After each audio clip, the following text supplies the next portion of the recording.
I never thought I'd face death under the scorching sun in this vast desert. This immense, burning wasteland. And yet, here I am, facing an incredibly sharp blade. Am I really going to die at the hands of this stranger? Do you have any last words? I really don't want to die in a place like this. It's not fair. Back in the Rome War Empire, known as the ruler of the North, I lived a life of luxury. A vast and opulent mansion, lavish furnishings, dazzling jewelry. Gold, silver, jewels, I had it all. But those weren't the things that interested me. What I desired most was the freedom to explore this vast world I was born into, to experience its beauty, the novelties that always intrigued me. Every time I set foot in a new land, my passion ignited. That's how my journey began. I explored everywhere, from the prehistoric ruins in the north to the fan colonies in Siberia. Before I knew it, I had visited every nation in the 6 northern regions. Then I started heading south, toward a country called Croatia. To get there, I had to cross this vast desert. But things weren't as simple as I thought. Under the scorching desert sun, I'm still struggling to find my way. I've been lost here for a week. I can't figure out which way to go. There's nothing but sand all around. What's worse, I don't have a single drop of water left. In that desperate situation, I suddenly saw something in the distance.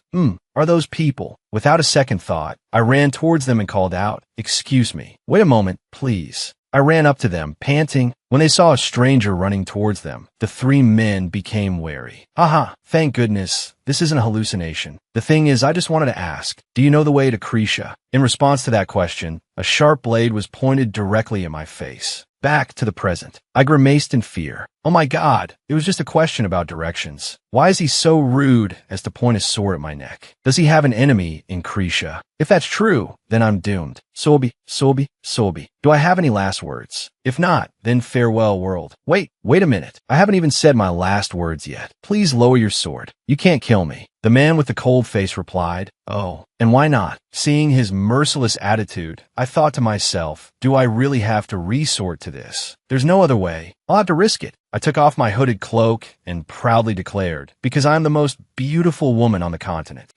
I'll use my feminine charms to seduce him. The man asked in surprise, What did you just say? Then I placed my hand on my chest and replied with utmost confidence, in my personal opinion. Every country has a duty to protect beautiful women. Protecting beauties is a matter of course, right? Isn't that what I'm saying? The 3 men just stared, speechless. That's funny, lady. Are those your last words? Farewell, world, once again. He raised his sword again and swung it down decisively. Damn it, I have to dodge this attack or I'll be logged out. Just as the sword came down, I quickly dodged to the side, narrowly escaping death. Oh my God, that was close. I almost got cut in half. Is this guy crazy? Hey, you can't just swing your sword around like that. What kind of person has a temper as short as this? That's against the rules. The man replied coldly. What law? The law of the jungle. Does killing someone even need a law? By the end of today, one of us will die. The other will live. That's all there is to it. His eyes were full of murderous intent. It was terrifying, like the summer sun. Does he only find satisfaction in my death? The man slowly stepped closer. He stared at her. Why is he coming closer? Is he going to kill me? His hand touched her cheek, gently lifting it and examining every angle of her face. Why is he looking at me like that? Did my beauty finally have an effect? He observed her meticulously for a moment. The man laughed sarcastically. Exactly where are you beautiful? So, are you incredibly beautiful?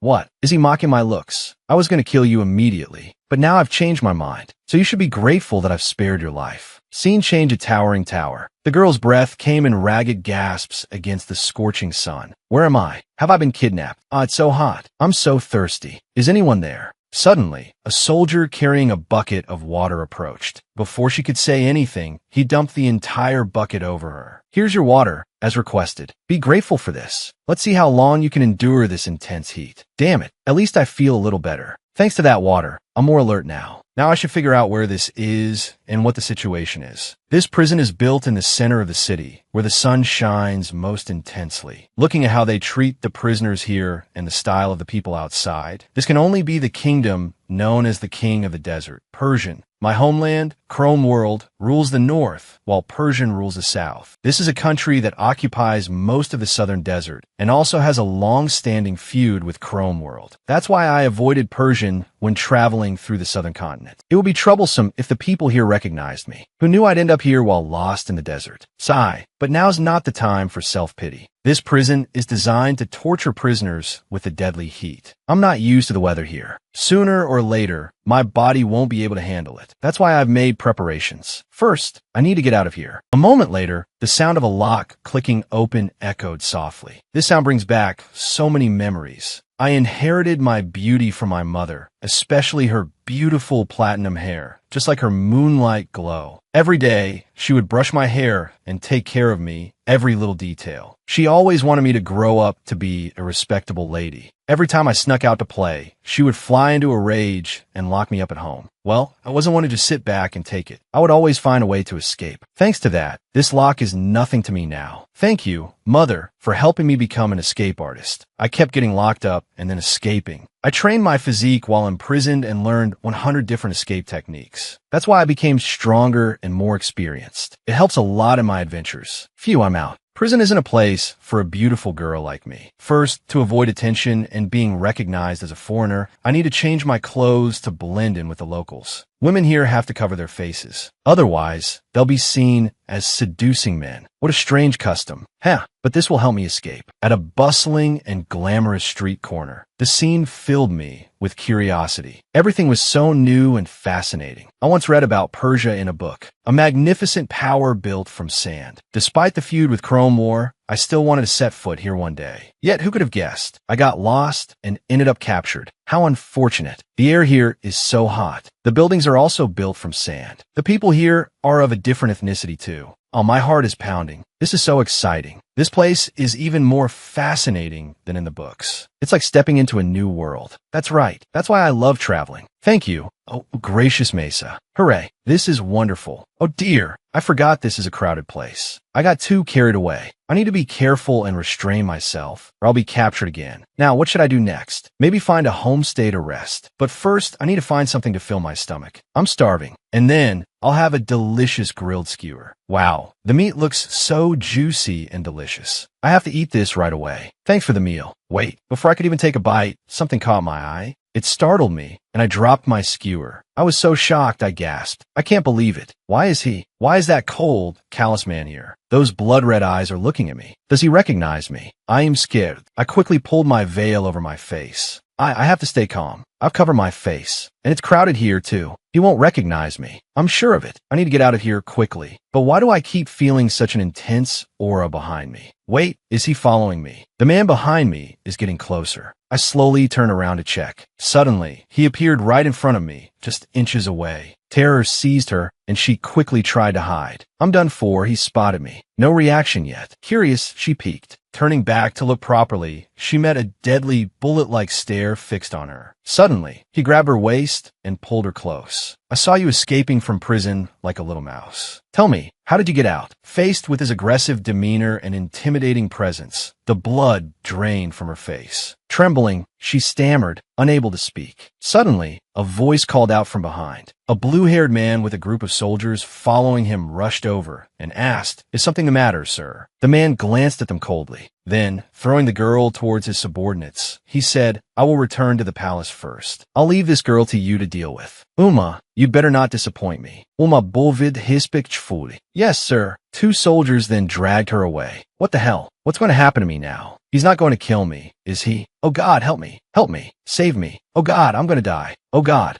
Returning to the palace, his sage told the blue-haired man about the girl's escape. The blue-haired man said, "I had a feeling about this back in the desert. She's not like an ordinary woman." He recalled her demeanor, appearance, and clothing, which spoke volumes. Then he proposed an idea. "Sir SH, why don't we use her?" GH asked, puzzled. "Use her? How, sir?" She acts rough, but her speech and appearance are unusual. I think she's the daughter of a noble family from the north. She a expressé surprise. Oh, a noble from the north. The blue-haired man replied decisively, yes, sir. My intuition tells me so. Why don't we try to coax her into revealing information about the Chrome World Kingdom? Who knows what we might learn? You might learn a bit more about the relationship between Chrome World and Kracia. SH pondered for a moment, then spoke. All right, how about this? Yes, please tell me. I will bring her into my harem. That afternoon at the Pizian Palace, a handmaiden came to find the girl. My lady, please come with me. On the way, she looked around, impressed by the splendor and magnificence of the architecture. Where am I? This place is enormous. A moment later, the handmaiden led her to a large door. As the door cracked open, 3 other handmaidens were lined up, ready to greet her. As soon as she stepped inside, their eyes flashed with a glint directed at her. Suddenly, they grabbed her clothes and pulled her in, leaving her bewildered. They stripped her naked.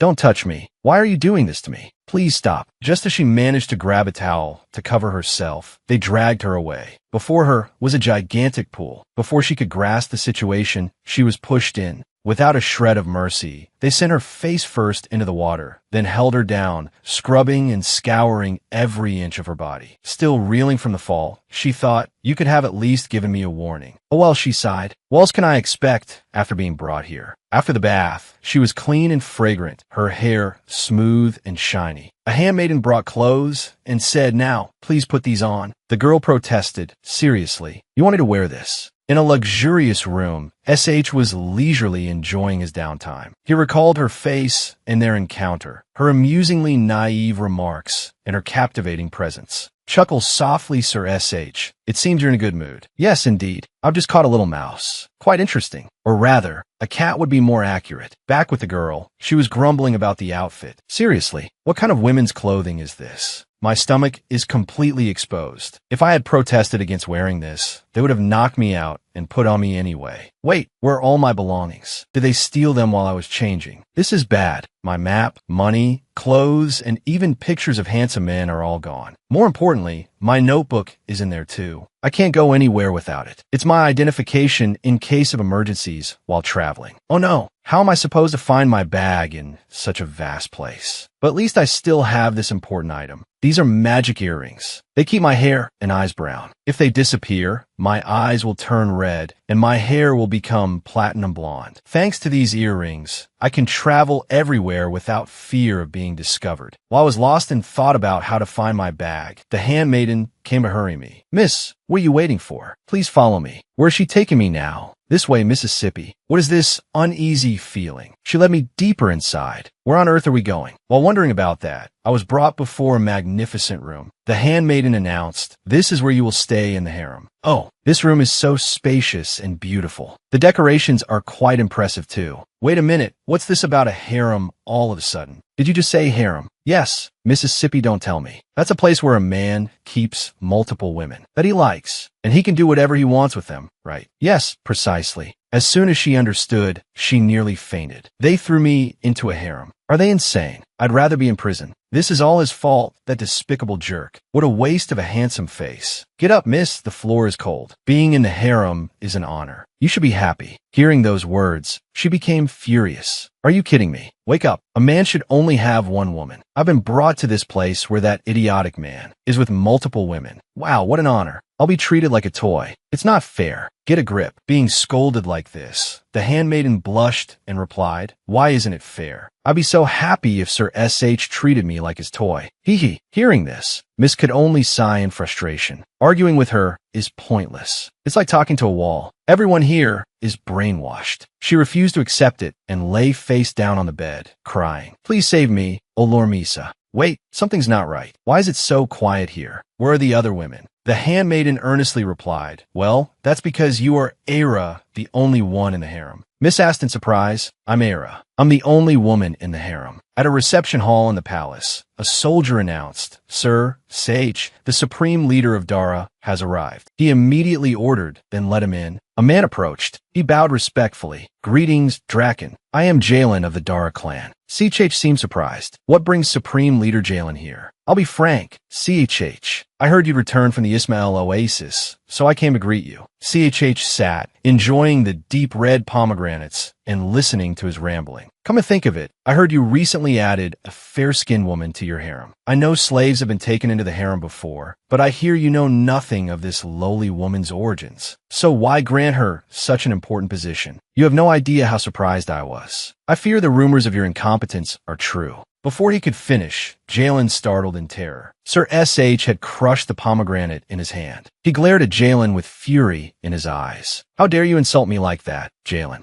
Jalen trembled, terrified, knowing he had angered the wrong person. Sir S.H.'s killing intent was so powerful, it felt like it could crush him. Jalen stammered, I only spoke out of concern for you, sir. Sir S.H.'s voice was low and dangerous. Concern? I don't need your concern. Get out. Jalen scrambled to his feet and fled, not daring to look back. Sir S.H. sneered and licked the pomegranate juice from his hand. He muttered, You'll see what happens if you dare defy me again. In the harem, the sky had grown dark. Era lay dejectedly on the bed, lamenting, This time I'm really in trouble. It's not fair. I just wanted to see the desert. How did I end up in this situation? Oh, but wallowing isn't like me. I need to get a grip. I have to find a way to escape. I can't become the wife of that disgusting man. I haven't even seen his face. I even escaped the most notorious fan prison in the north without breaking a sweat. So escaping from here should be a piece of cake. But there are two rather tricky problems right now. First, I've lost my bag of important belongings. Even if I could escape from here, I couldn't cross the vast desert without any supplies. Who knows, I might get lost and die out there. Especially my notebook. It's a level 999 notebook. It represents my parents' authority, allowing me to travel important routes during my journeys. Without it, I can't move freely in the north, let alone in the south. So I have to find it no matter what. The second problem is my earrings. The camouflage spell can't maintain its power forever. I have to dispel the magic and let these earrings rest for a week. Otherwise, they'll be damaged. And according to my calculations, they can only remain active for another week. So I only have 1 week to escape. What I need to do now is explore this area and the surrounding layout. It's time to go outside. Under the night sky, the moonlight shimmered brilliantly on the Pisan palace. The sight piqued Era's curiosity. The moon in Pisan radiated a white light, while in the north, it was yellow. Wow, this place is huge. It's as big as the Imperial Palace. Moreover, the buildings here are systematically connected. Breaking in is impossible, and escaping is just as difficult. I'm currently located deep within a complex. Escaping will be harder than I imagined. Why does he live in a place like this? Who is he anyway? First, I need to find out what that building is. A while later, somewhere in the palace, after some sneaking and dodging the patrolling guards, Era landed like a superhero. It seems like there's no one around here. I wonder what this place is used for. Judging by the eye-catching design, this place must belong to someone incredibly powerful. I should check out that garden over there. Suddenly, she heard the sound of someone wading through water. Approaching closer, she became stunned, because before her stood a man with a beautiful and strong physique. He was bathing. Driven by her love for handsome men, or rather, her curiosity, Era decided to hide behind the bushes to observe who he was. It's so late. What is he doing out in the garden? I wonder who it is. Looking more closely, she was astonished and couldn't believe her eyes. The handsome man bathing in the moonlight was none other than CHH, the one who had put her in this awkward predicament. Recognizing him, Era recoiled and trembled, gripped by fear. How could it be that crazy man again? She had encountered him not just once, but twice now. She needed to get out of there quickly, but it seemed too late. A shadow loomed right behind her. Acting like a timid mouse again, being discovered made her heart pound and left her speechless. Before she could recover, CHH grabbed her and threw her into the water. He immediately interrogated her. What are you doing here? Do you enjoy spying on others? Or are you a spy? Era quickly denied it. I wasn't spying. And I'm not a spy. And who are you anyway? Why did you kidnap a woman in broad daylight without a word? Do you think you could just take anyone you want? She confronted his arrogance.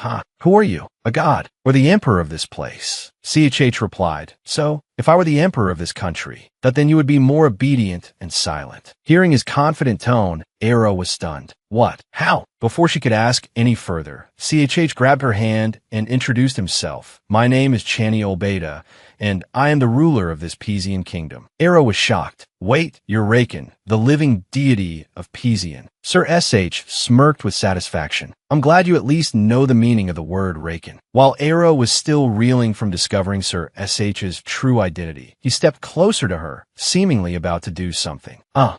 A scream echoed, shaking the still air of the palace. What in the world are you doing? Put me down. I mean, please, put me down. She struggled like a cat being carried away. How can you be so rude to such a beautiful girl? You'll be punished for this. What's going on? Where is he taking me? CHH carried her to a room. Then, he abruptly threw her onto the bed and began to interrogate her. You're a spy sent by Chrome War, aren't you? She thought to herself, at any cost, I must hide the fact that I lived in Chrome War. Then she calmly replied, I come from the northern continent, but I don't live in Chrome War. And I'm not a spy like you say. Then why did you want to come to Croatia? I only came to travel and explore. I'm just an innocent tourist. I'm not lying. Please believe me. Feeling that her attitude and words seemed sincere, CHH tentatively believed her and accepted her explanation. But are you trying to seduce me? What do you mean? Why is he staring at me like that? She suddenly realized something. The outfit she was wearing, already quite flimsy and revealing in places, was now soaked and clinging to her, unable to conceal the sensitive areas of her body. As CHH moved closer, she cried out in alarm,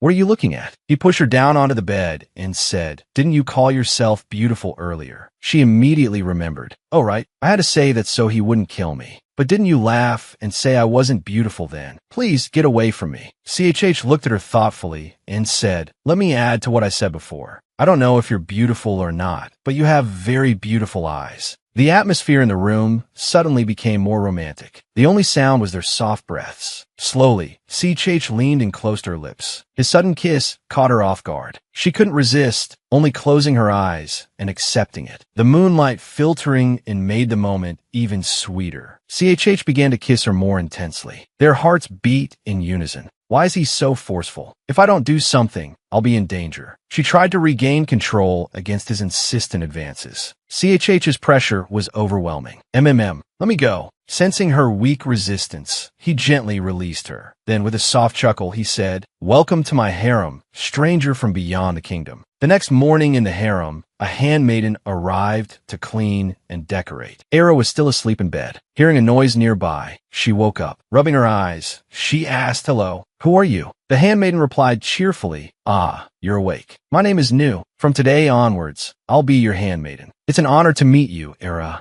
Era nodded. I understand. Hello to you too. Did CHH send a handmaiden to watch me because I snuck out last night? Nu admired Era's hand. Oh, I heard your skin is very fair. It seems you're not from Persia. That's right, but why does everyone call me Era? What does it mean? The handmaiden smiled warmly and replied, It means woman of Draken. You have become a treasured woman and will serve Lord CHH. Congratulations. Era thought helplessly, What? Don't make me serve him. Hey, can I ask you something? I am your handmaiden, so you don't need to be so formal with me. Okay. So that means every time I go somewhere, you'll follow me. I thought, if she keeps tagging along, it'll be hard to escape. Nu, while pouring tea, replied, No, my lady. I'm here simply to assist you. If you find it bothersome or dissatisfied, you can dismiss me. Oh, I understand. That's a relief. Now I can plan my escape. This tea is delicious too. If there's nothing else, please rest now, my lady. Remember to call me if you need anything.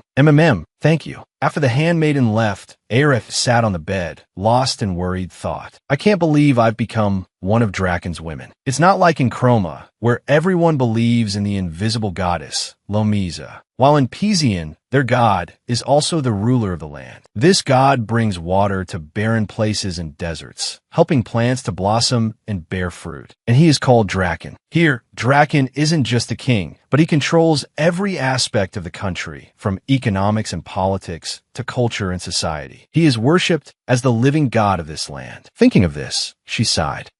I had no idea he was Draken. Suddenly, she remembered last night. CHH had pinned her down and kissed her forcefully, making her blush and feel embarrassed. She clenched her fists, trembling with anger. Just because he's the king doesn't mean he can do whatever he wants. This is really worrying me. Not to mention, that was my first kiss. I hope he trips and falls flat on his face. What a jerk. The scene changes to a balcony somewhere in the palace. SH is sitting on the railing, listening to the blue-haired man's report. My lord, in short, Jalen hasn't shown any unusual behavior. He doesn't know we're aware of all his moves. What would you like us to do? SH calmly replied, Leave him be. Let's see how long he can remain so insolent. Behind him, a guard gently reminded, Your Majesty, that asked him about the new woman who joined the harem. He immediately returned to report, Your Majesty SH. Oh, is there anything else? Yes, yes. It's about the woman who recently entered the harem. In my opinion, it was a rather hasty decision. Pleasure is only temporary, but this change is permanent. And after that incident, the harem has. It didn't wait for him to finish. SH glared, his eyes filled with murderous intent, and showed his outrage. The blue-haired man fearfully pleaded, Your Majesty, please forgive me. I misspoke. The guard hurriedly explained the matter in detail. Sir, the blame doesn't lie entirely with him. The Grand Vizier is not pleased with this matter. He always wanted his daughter to enter the harem. In addition, there are 6 high-ranking chieftains, as well as 48 other generals. They are all vying for their daughters to become Era. SH remained silent for a moment, then commanded, I want to learn more about this woman. Bring her to me. Back to our heroine. While enjoying a delicious meal, but she was startled to see Nu running in with the news. Era, Lord SH summons you. He wants you there immediately, but I'm eating. The handmaiden replied with a strained smile, You must go right away. Otherwise, I fear His Majesty will have no other choice. Era immediately headed to the palace. On the way, she expressed her annoyance. Ugh, I was relaxing and enjoying a delicious meal, and now I'm being summoned. I haven't even had a sip of milk tea yet. Why the sudden call? And why do I have to see him every time he summons me? What am I, his pet? All right, Your Majesty, I'm coming, you jerk. Yes, Era has arrived. As the door opened, SH sat solemnly upon his throne, waiting. I have escorted Era, as you commanded. If there's nothing else, I'll take my leave. Era was startled and afraid. Wait, why are you leaving me alone here? Don't go, Nu. Who knows what awful things he'll do to me this time? She's finally here, but she's too ashamed to look me in the eye. How long does she plan to avoid me? And how is her first night in the harem? She's cursing me in her head, huh? This shameless bastard. Fine, if you want to play, I'll play along. She replied evasively, with a very fake expression. I wasn't avoiding you. I was just preparing a few things. And thanks to you, I had a wonderful night. How about you, Jockin? She stood up and said, If you like my harem so much, I'll let you live there for the rest of your life. What do you think? Her face stiffened. She forced a smile, but inside, she was furious. Does he think this is some kind of imperial joke? I'm grateful for your offer, but I'll have to decline. He slowly walked closer to her. Yesterday, she was like a wildcat. Today, she's unusually docile. What are you planning? Sihit took her hand, thinking, her hand is so soft. Nasir was right. She behaves roughly, but her way of speaking, her appearance, and her demeanor are all unusual. I believe she could be the daughter of some northern nobleman. So why did you come to Croatia? Under his pressure, she panicked and stammered. Didn't I already tell you? I'm just traveling. Sihit looked at her with deadly eyes. If you dare say that word again, I will shut your mouth forever. Faced with his threat, her face paled in fear. That cold gaze, an expression again. Every time he looks at me like that, it's like he can see right through me. The way he looks me up and down creates a feeling I've never experienced before. But in this confusion, one thing is certain. My intuition tells me to stay away from this man. She stepped back and replied, I heard the dates are delicious there. Dates are a famous specialty of Croatia, so I wanted to come here. I also wanted to see what the houses in the desert are like.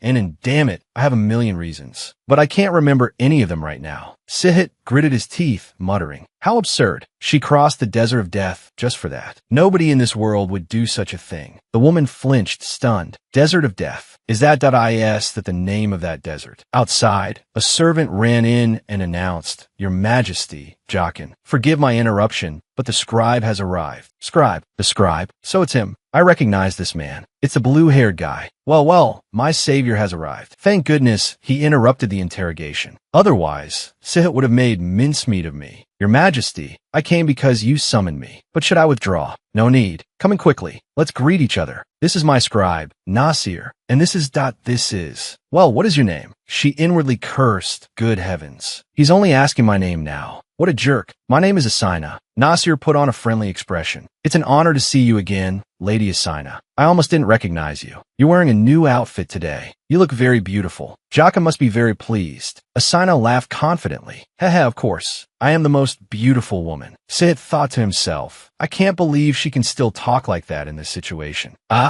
Take her away. Asina fumed. Why does he keep ordering me around? While she was fuming, Nasir turned his face. Sihit's eyes signaled something to his trusted scribe. Rewinding time a bit to earlier. That woman is very afraid of me, it seems. She won't tell the truth when I ask. She's not the type to confess under threats. So you should coax the truth out of her. Investigate her identity. Yes, your majesty. Returning to the present in a study. Asina was made to veil her face upon meeting another man. Nasir pulled out a chair and invited her to sit. Then he took out a pen and paper and began his interrogation. He said, "You say you're not from Cromor. Then may I ask where you are from?" Asina cleverly replied, "I'm from Siren. It's a small kingdom on the southeastern border of Cromor." Nasir immediately questioned, "Oh, really? I was unaware of such a kingdom's existence." "Well, I suppose it's so small that few people know about it," she thought to herself. "Actually, I did pass through Siren after leaving Chroma, so it's not entirely a lie." "Oh, may I ask you a question?" "Yes, of course. Ask away."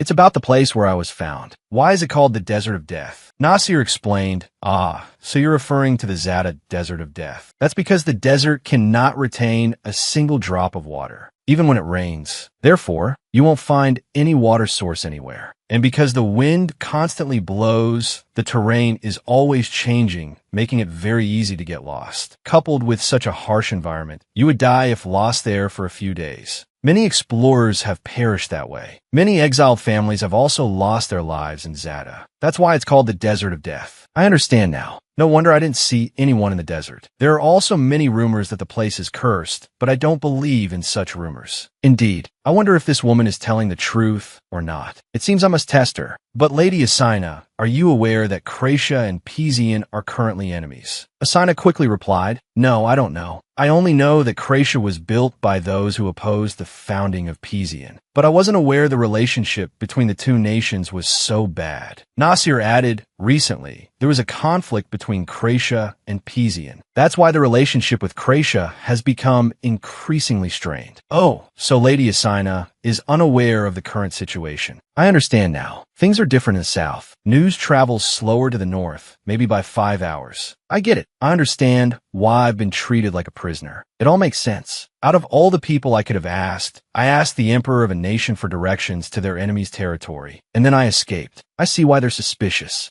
And now, it's my turn to ask you some questions. Regarding the desert, shouldn't your guide have advised you to go around the Desert of Death rather than straight through it? Everyone from the north takes that route to Kratia." "Yes," Asina replied. "I know. They did suggest that route, but I refused. Then I understand even less. Why risk your life crossing the desert?" Everything she said so far, I can't tell if she's being truthful, but this time, I'll know if she's lying about why she crossed the desert. "Now, let's see what you're hiding behind that beautiful mask." Asina calmly recounted her experiences. In the northern continent, the mountains change color with the seasons, and the grasslands are always lush and green. But what we don't have is an ocean of sand. That's why I always wanted to see the desert, Nasir. Her words surprised me. Born in Pizian, raised in this barren desert, I had never felt that way. What did you think after seeing it? Asina's face lit up as she recalled the feeling. "It was more magnificent than I ever imagined," she replied enthusiastically. "It was so beautiful. I forgot I was standing under the scorching sun. So I was surprised to hear such a magnificent place called the Desert of Death." Nasir smiled, sensing something, and said, "I understand. I think you're the only person in the world who would compliment the Desert of Death, Lady Asina. I can't deny that you're being truthful. Your eyes prove it. Would you mind looking at this, Lady Asina? This is my bag. Yes, we've inspected the contents and will return anything that isn't suspicious. We'll have to keep anything that requires further investigation." Asina reassured herself internally. It'll probably be all right. The notebook was the most important item, and it had been protected with a spell. Then, Nasir stood up and declared, "The investigation concludes here today. I'm afraid we'll be seeing each other more often from now on, my lady." Asina laughed it off, but inwardly, she told herself she wouldn't be here long enough for that. A while later, in Nasir's study, "Oh, Kareem, you've arrived. I have a task for you. From now on, I want you to guard the harem.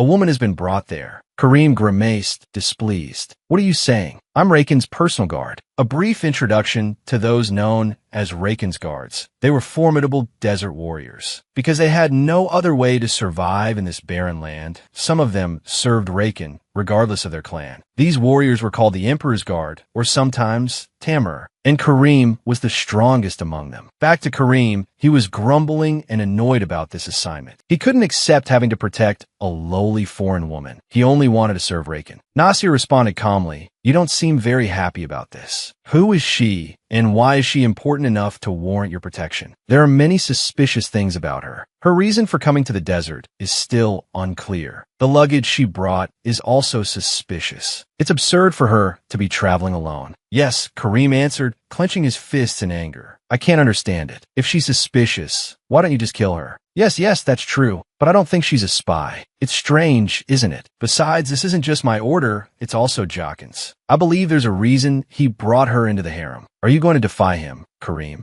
In the harem, Asina lay listlessly on her bed. She thought about the scribe, Nasir. He seemed like a good person, but will he believe I'm an explorer? Looking at how I've acted so far, it would be strange if he didn't think I was a spy. Krongwa and Kratia are allies, but both countries are enemies of Pizian. If my identity is exposed, after admitting that I want to Kratia, my family, as well as Krongwa, will suffer severe consequences. Of course, I know my parents won't be easily defeated by a conflict like this. But no matter what, I don't want to cause them trouble. My father has always supported my adventures, and my mother loves me very much, even though she's a bit strict. I've caused them enough grief already, so I don't want this to affect them. What should I do? Lost in thought, she heard a knock at the door. "May I come in, Lady Asina? Is something the matter?" "New York. His Majesty's guard will be here to protect you." "A royal guard? Isn't that someone who works for Jockin?" Before the servant could finish, the guard burst in and walked straight towards Asina. He stopped in front of her bed and looked at her with contempt. Kareem thought, scowling. "Why is someone like you here?" Asina noticed the hostility in his expression. She was used to this kind of reaction. Many places weren't welcoming to foreigners. In these situations, it was best to be polite. "It's a pleasure to meet you. Please forgive me, but I don't have time for pleasantries. I'm not yet familiar with the customs here. I hope you'll understand." Asina's forced cheerfulness seemed to confuse Kareem. He thought, "I heard she escaped from prison. I expected her to be tougher. How could she have escaped from Hanem prison with such a frail physique, and even made it here from the northern continent? Perhaps I was wrong to stare. Please forgive my rudeness. I am Kareem, and I am Asina. If you could, please call me by my name instead of Era." Kareem bowed slightly. "Of course, miss. I'll be standing guard outside. Call me if you need anything." He then promptly left to take his post. Asina wondered, besides Nasir, now there's another one keeping an eye on me. Escaping from this place will be even harder now. This is stressful. I should take a walk. Sitting here won't change anything. I'll go see how the palace is laid out. As she strolled along, a voice startled her. "Where are you going?" Asina spun around. Sihit's affectionate gaze filled her with dread. Watching him approach, Asina froze. "Oh my God, why do I keep running into this guy? He's the last person I want to see, and yet here he is." Feeling uncomfortable, Asina snapped, "Hey, stop staring at me like that. I know I'm acting suspiciously. You've only just realized you're being suspicious. Unbelievable. So why are you here?" Sihit chuckled. "Do I need a reason to visit my own harem?" Asina immediately retorted, "That's not what I meant. What's your real reason for being here? If it's to investigate me, Nasir has surely already reported back to you." Sihit placed a finger on his chin, feigning a thoughtful expression, and replied, "Perhaps I simply wanted to see you." Asina's jaw dropped. She stammered, flustered, Look here. Your Majesty, Jockin. Have you lost your mind?" Seeing her adorable awkwardness, Sihit smiled inwardly. Blushing, he thought, "I'm never bored around this woman. Most people look at me with reverence.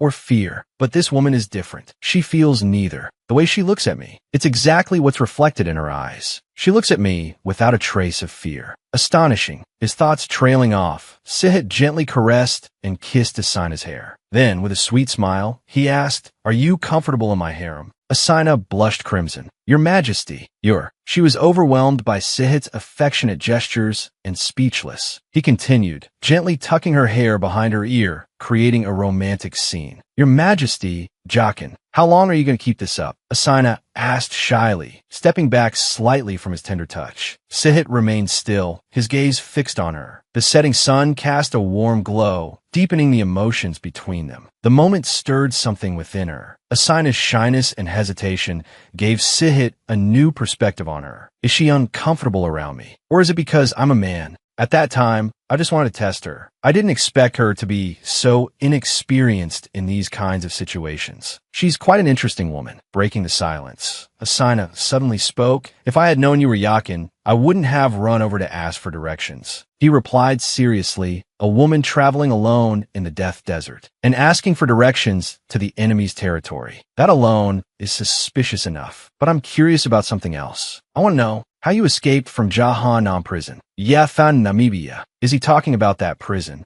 No one has ever escaped from Jahanam prison. Except you. Was it just luck? He pressed. Tell me more, traveler. Faced with his sharp words, Asina could only chuckle nervously. Since she had actually picked the lock to escape, she had no choice but to reply. The door was open, so I just walked out. That sounds ridiculous, yet convincing. Sid suddenly burst out laughing. You should think about the consequences before spouting such nonsense. Haha, I think you're right. Suddenly, Asina grabbed his hand. What do I have to do to make you let me go? Sihit lifted her chin and said, then prove it. Give me proof that you're innocent, and I'll let you go. A while later, Asina fumed, still bothered by the earlier events. Give you proof. Huh, I'd rather escape. Besides, she thought, I wonder if he's going to stay in the harem all night. Because of him, I haven't been able to get a wink of sleep. God, please just go away, you jerk. I hope he doesn't show up today. The next morning, Asina and Nur were strolling around the harem. So the harem is deep inside the palace. Is it usually this big? By the way, Nur, why is the harem so large? Yes, do you wish to know more about it? This is where the emperor's wives live. However, the harem is within the palace. It's not just for Jockin's women, but also a home for young women without families. That's why it's so large. Asina was startled. Don't tell me Jockin takes them as concubines when they grow up. Nur quickly explained that there had been a few such cases, but normally Jockin would marry them off to influential men. In Pizian, there are a total of 6 high-ranking chieftains and 48 generals. Jockin orders them to marry women from the harem to curb their growing power through marriage. Oh, I see. So, is there anyone here I should be wary of? Asina thought to herself, the most dangerous person here is none other than that brute, Sihit, who's always suspicious of me. But if possible, I'd rather avoid making enemies with anyone else. Nur tried to recall a few names, then settled on one. After Sihit, the most powerful person in the palace is probably the Grand Vizier. At the same time, in the palace, a man approached. Your Majesty, Sihit, forgive me for not presenting myself sooner. Affairs of state have been rather busy lately. I understand, Grand Vizier Nadike. I know it must have been difficult for you, shouldering the burden of Pizian alone while I was away. The Grand Vizier cursed inwardly. Such hypocrisy. He knows I deliberately avoided him, the sly serpent. But outwardly, he maintained a courteous demeanor. I believe we should hold a banquet to welcome your Majesty's safe return. Sihit replied, oh, a banquet. Is that necessary? Of course, your Majesty. Every few years, Jockin makes a pilgrimage to the treacherous oasis of Israel. The people of Pizian have fasted and prayed for your safe return. They prayed that you wouldn't encounter any danger in the desert and wouldn't abandon them forever. When Jockin returns safely, a week-long feast is held, and everyone celebrates together that their God has not forsaken them. Sihit suddenly grew pensive. Oh, I don't know. It seems you have another reason. Nadike bowed his head slightly. No, your Majesty, that is all. Sihit chuckled. Is that all? Very well. I look forward to your banquet. Thank you, your Majesty. Truly, is that all? I believe you still have something to say to me. He suddenly looked up and said, Your Majesty, it's about the harem. May I offer my daughter to you? I believe you remember my daughter, Zakiya. You previously expressed no interest in women and rejected her. But now it seems you've changed your mind. Recognizing the implication in Nadike's sly smile, Jockin looked at him coldly and thought, yes, he's not even trying to hide his investigation. He then replied firmly, Nadike, I understand your good intentions, but I will not take anyone else into the harem. Nadike's face registered surprise. What? What do you mean? Jockin stood up and walked away, ignoring him. That's enough. This audience is over. Feeling frustrated, Nadike pleaded, Wait, your majesty. Jockin, filled with anger, glared at him sharply. Before the emperor's imposing and murderous aura, Nadite couldn't help but shudder and shrink back, watching Jockin leave. The scene shifts back to the harem.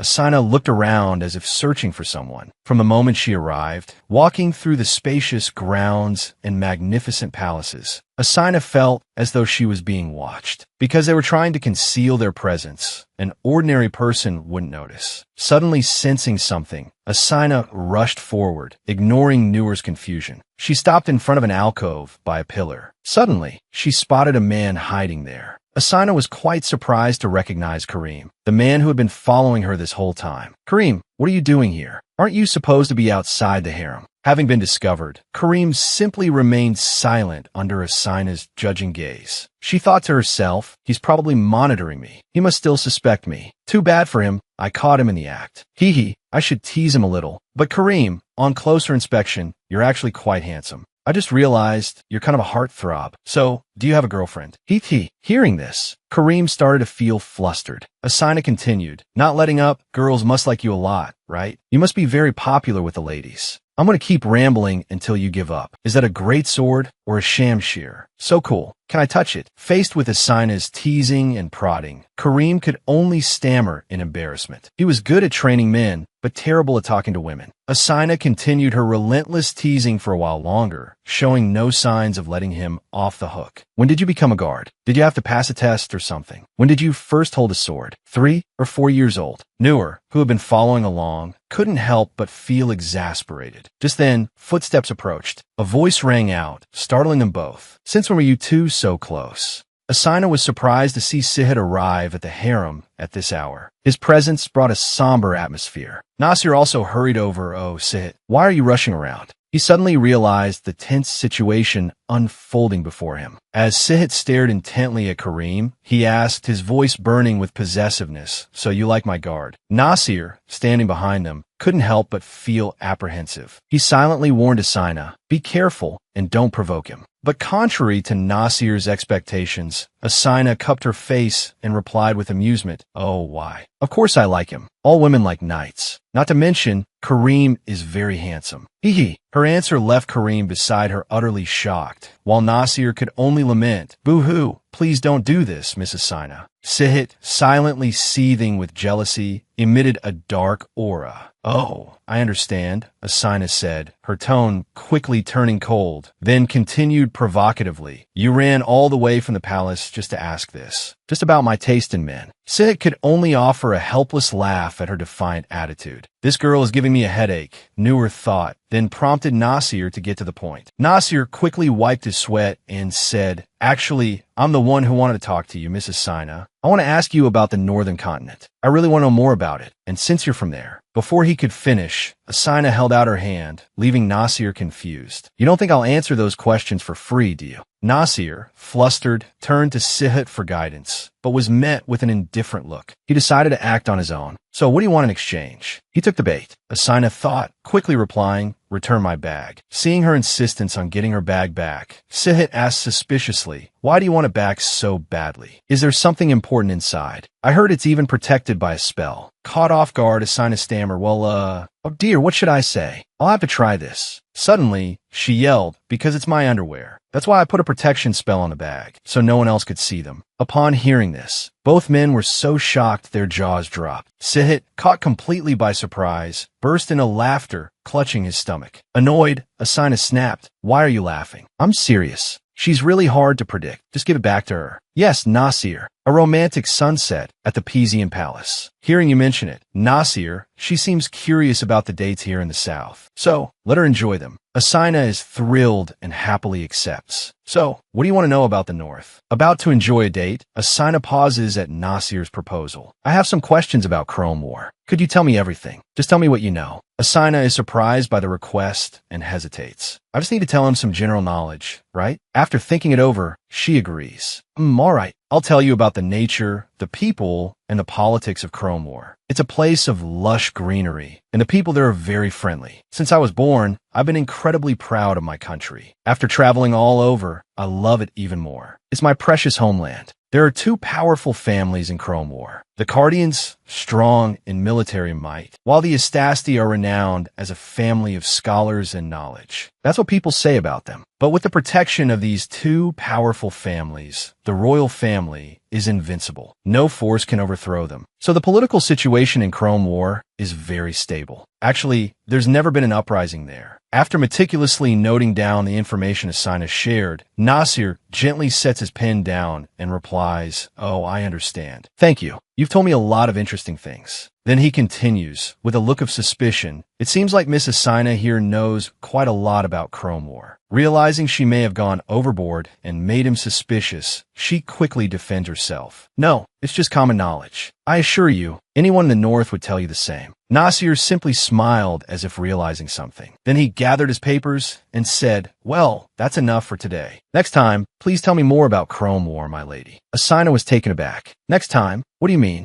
Wait, when will you return my bag?" Nasir replied with a sly grin. "I'll return it when I've asked all my questions." Asina felt furious, realizing she had been tricked. Damn it, that bastard. He tricked me. Not long after, night fell over the Pisan palace. The sky was blanketed with thousands of mysterious stars. They formed a dazzling display of shimmering, captivating lights. At that moment, Asina was sneaking around somewhere in the palace. She thought to herself, "It seems I need to come back here. Security here is quite lax. The number of patrol guards and their timing are fixed. Once I grasp the palace's structure, escaping will be easier than eating cake. The problem is reaching Sot after escaping. It's a small country located between the north and south, but I'll worry about that later. Right now, I need to get out of this palace." Suddenly, Asina sensed a strange presence. A curious and dangerous gaze was watching her from somewhere. The feeling spread through her body like a cold wave from head to toe. She quickly turned, jumped down, and hid in a dark corner to avoid their gaze. "I can feel someone watching me. How did they know I was up here? I'm so high up, it should be difficult to be noticed." At the same time, a man whispered from a woman. The Grand Vizier, Nate Dyke, standing beside him, asked curiously, "What is it?" The man fell silent for a moment, listening to the sounds he had just heard. Then he looked towards where Asina was hiding and replied, "Oh, it's nothing, Grand Vizier. I thought I saw someone over there, but it was probably just a small animal." A moment later, at a bathing pool in the harem, Asina sighed in relief after escaping the man's gaze. "That was close. I almost got caught. Even though it was just a glance, I had a really bad feeling about him. Very different from Emperor Jockin's gaze. His gaze was completely domineering, while that man's gaze felt like a snake constricting around me. I really don't want to see that man again." Relaxing in the water and looking at my reflection, that I suddenly noticed something unusual. Wait a minute, my earrings have changed color. I knew they were running low on energy and needed a rest for a while, but I didn't expect them to change color so soon. I have to take them off first. It won't be good if I keep wearing them like this. There's no other way. I need to partially dispel their enchantment. After I finished bathing, the handmaiden, Newer, was gently brushing my hair. Partially dispelling the earrings' enchantment slightly changed my eye color. But it's not too noticeable, and it seems Newer hasn't noticed the change either. This way, the enchantment can last a little longer. Oh, Newer suddenly spoke. "Oh, right, Mississippi. I forgot to tell you something." "What is it, Newer?" "Well, actually, Emperor Jockin has been waiting for you since earlier." Hearing those words was like a bolt from the blue. Seeing him sitting there the whole time, I couldn't help but snap. "Oh, why are you here so often these days? Do you have buried treasure here or something?" Jockin calmly closed his book and replied, "Oh, I need a reason to visit my beloved concubine." "Really?" Asina retorted crankily, "Don't joke around. Just do whatever you want." Annoyed, she ignored him and went inside. Seeing her long, flowing hair, Jockin, curious, asked, "I've always wondered, why is your hair so long? Doesn't it get in the way when you're traveling?" Asina gently stroked her glossy hair and replied, "I initially planned to cut it before my journey, but my family would have been furious if I had. From my parents to my cousins and friends, none of them would have allowed it. According to them, a lady should have long hair. I figured it was better to just let it grow and avoid any trouble, so I just let it grow naturally." Jockin continued, "So you're an only child. I haven't heard you mention any siblings." She answered honestly, "Yes, your majesty, but I have cousins. They're like siblings to me." Suddenly, Jockin called her name, Asina. "Is that your name?" "Yes, why do you ask?" He slowly sat up and walked towards her. "Your real name?" She chuckled and replied, "Yes, it is. Do you think I'd lie about that? My parents had everyone in the family vote for 3 months to choose my name. Asina means light and blessing in ancient Shahanian. Standing before her, Jaqen thought to himself, there's so much I still don't know about this woman, but I think I'm starting to understand a few things. She's not inherently difficult to read or melancholic. I can sense it from the way she talks about her parents. Honestly, you can tell just by looking at her. His thoughts fleeting, he gently placed his hand on her beautiful face. I can tell you were raised with love. Unlike me, Jaqen's eyes suddenly grew sad. He silently contemplated Asina for a moment. Now I'm even more curious. Why would a girl raised with a family's love choose to leave it all behind and choose to walk such a difficult path? Asina quickly brushed his hand away and retorted, well, let me ask you this. Why do you always stay cooped up at home? Your Majesty. Sir. Oh dear, I just acted rudely to the Emperor, didn't I? Your Majesty, or should I call you Jaqen? Is that what you want me to call you? Oh, of course not. So how about C? What does it even mean? Nasir often calls you that, doesn't he? He explained, CH is the name of a god. It means my divine being. Oh, so what should I call you then? His name is SH Gen Beta. SH means God, and Jaqen means king. Could Beta be his real name? Suddenly, Asina thought of a name and said, Beihai. I'll call you that, okay? A radiant smile bloomed on Jaqen's lips. That's a nice name. He happily accepted the name, a nickname that brought a feeling of warmth and closeness. Seeing his smile, Asina's eyes lit up and her cheeks flushed. Wow, this is the first time I've seen him smile so brightly. She felt shy and quickly turned away. But why are you asking me so many questions, Beihai? Don't you have other things to do? Jaqen crossed his arms and replied, because I've fallen for you. Asina froze. The words, like an unexpected confession, left her surprised and flustered. Flustered, she replied, don't say things you don't mean. Before she could deny it further, Jaqen grasped her hand. He abruptly pulled her close and embraced her. What makes you think I don't mean it? She turned to look at him, embarrassed. Her heart pounded in her chest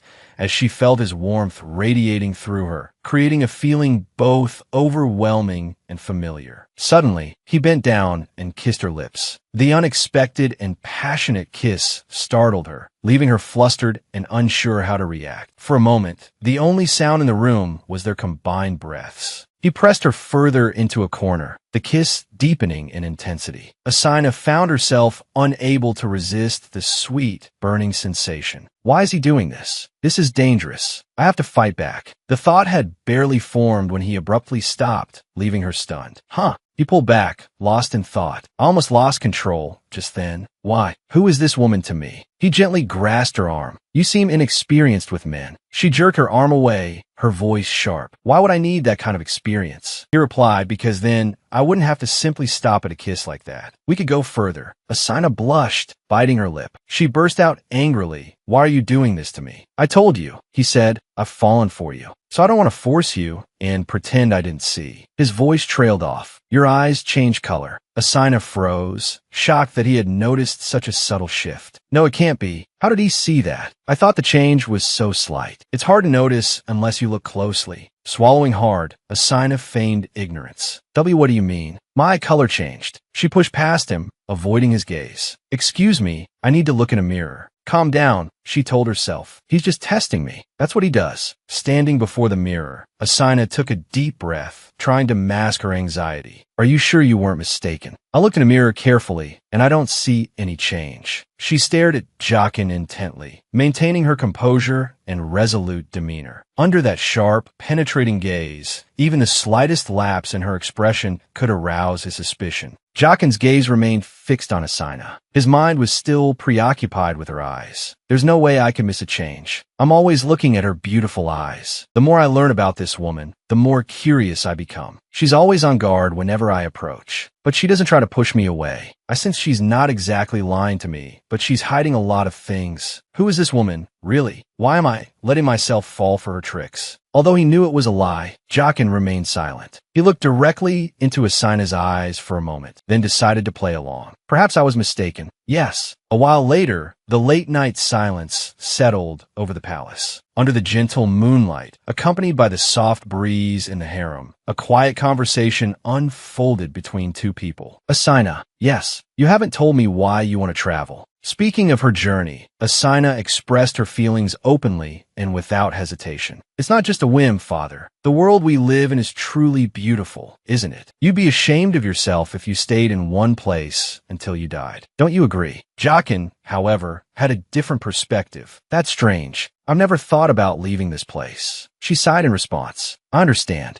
That's also why a lot of people find me strange. Anyway, bye-bye. Why are you still here at this hour? Where are you finally going to leave? Don't tell me you're planning to stay all night. He looked intently at her and said, what's the problem with staying with me? She gave a helpless laugh. Yes, there is. How can I sleep if you keep staying here like this? He continued to tease. Why can't you sleep when I'm here? Annoyed, she snapped, do I really need to explain it to you? Suddenly, he embraced her tightly, startling her. Her face flushed crimson, her heart pounding in her chest. Faced with his gentle embrace, she stammered, flustered, what were you doing? He closed his eyes and whispered, let's go to sleep. Or, do you want to go back to where we were before and continue what we were doing? But Asina could only feel embarrassed, remembering the scene from earlier. They had been kissing passionately. With no other choice, she resigned herself to sleeping with him in amusement, no, in annoyance. The next morning was a bright and energetic start to a new day. But not for Asina. Her face was like that of a corpse, exhausted. She was still bitter about last night's events. Is this a new form of torture? Thanks to him, I couldn't sleep a wink all night. Nighttime would be advantageous for me to move around since no one can see me. But now I won't have time to leave the harem if he keeps visiting me at night. No, this won't do. I have to think of another way. If nighttime doesn't work, I'll have to take advantage of the daytime. Otherwise, I'll never escape from here. Without hesitation, she began to explore other parts of the palace she had never been to before. Suddenly, she saw the same handmaidens from before, discussing some plan. They seemed very urgent about it. Curious, Asina asked, is everyone always this busy? Or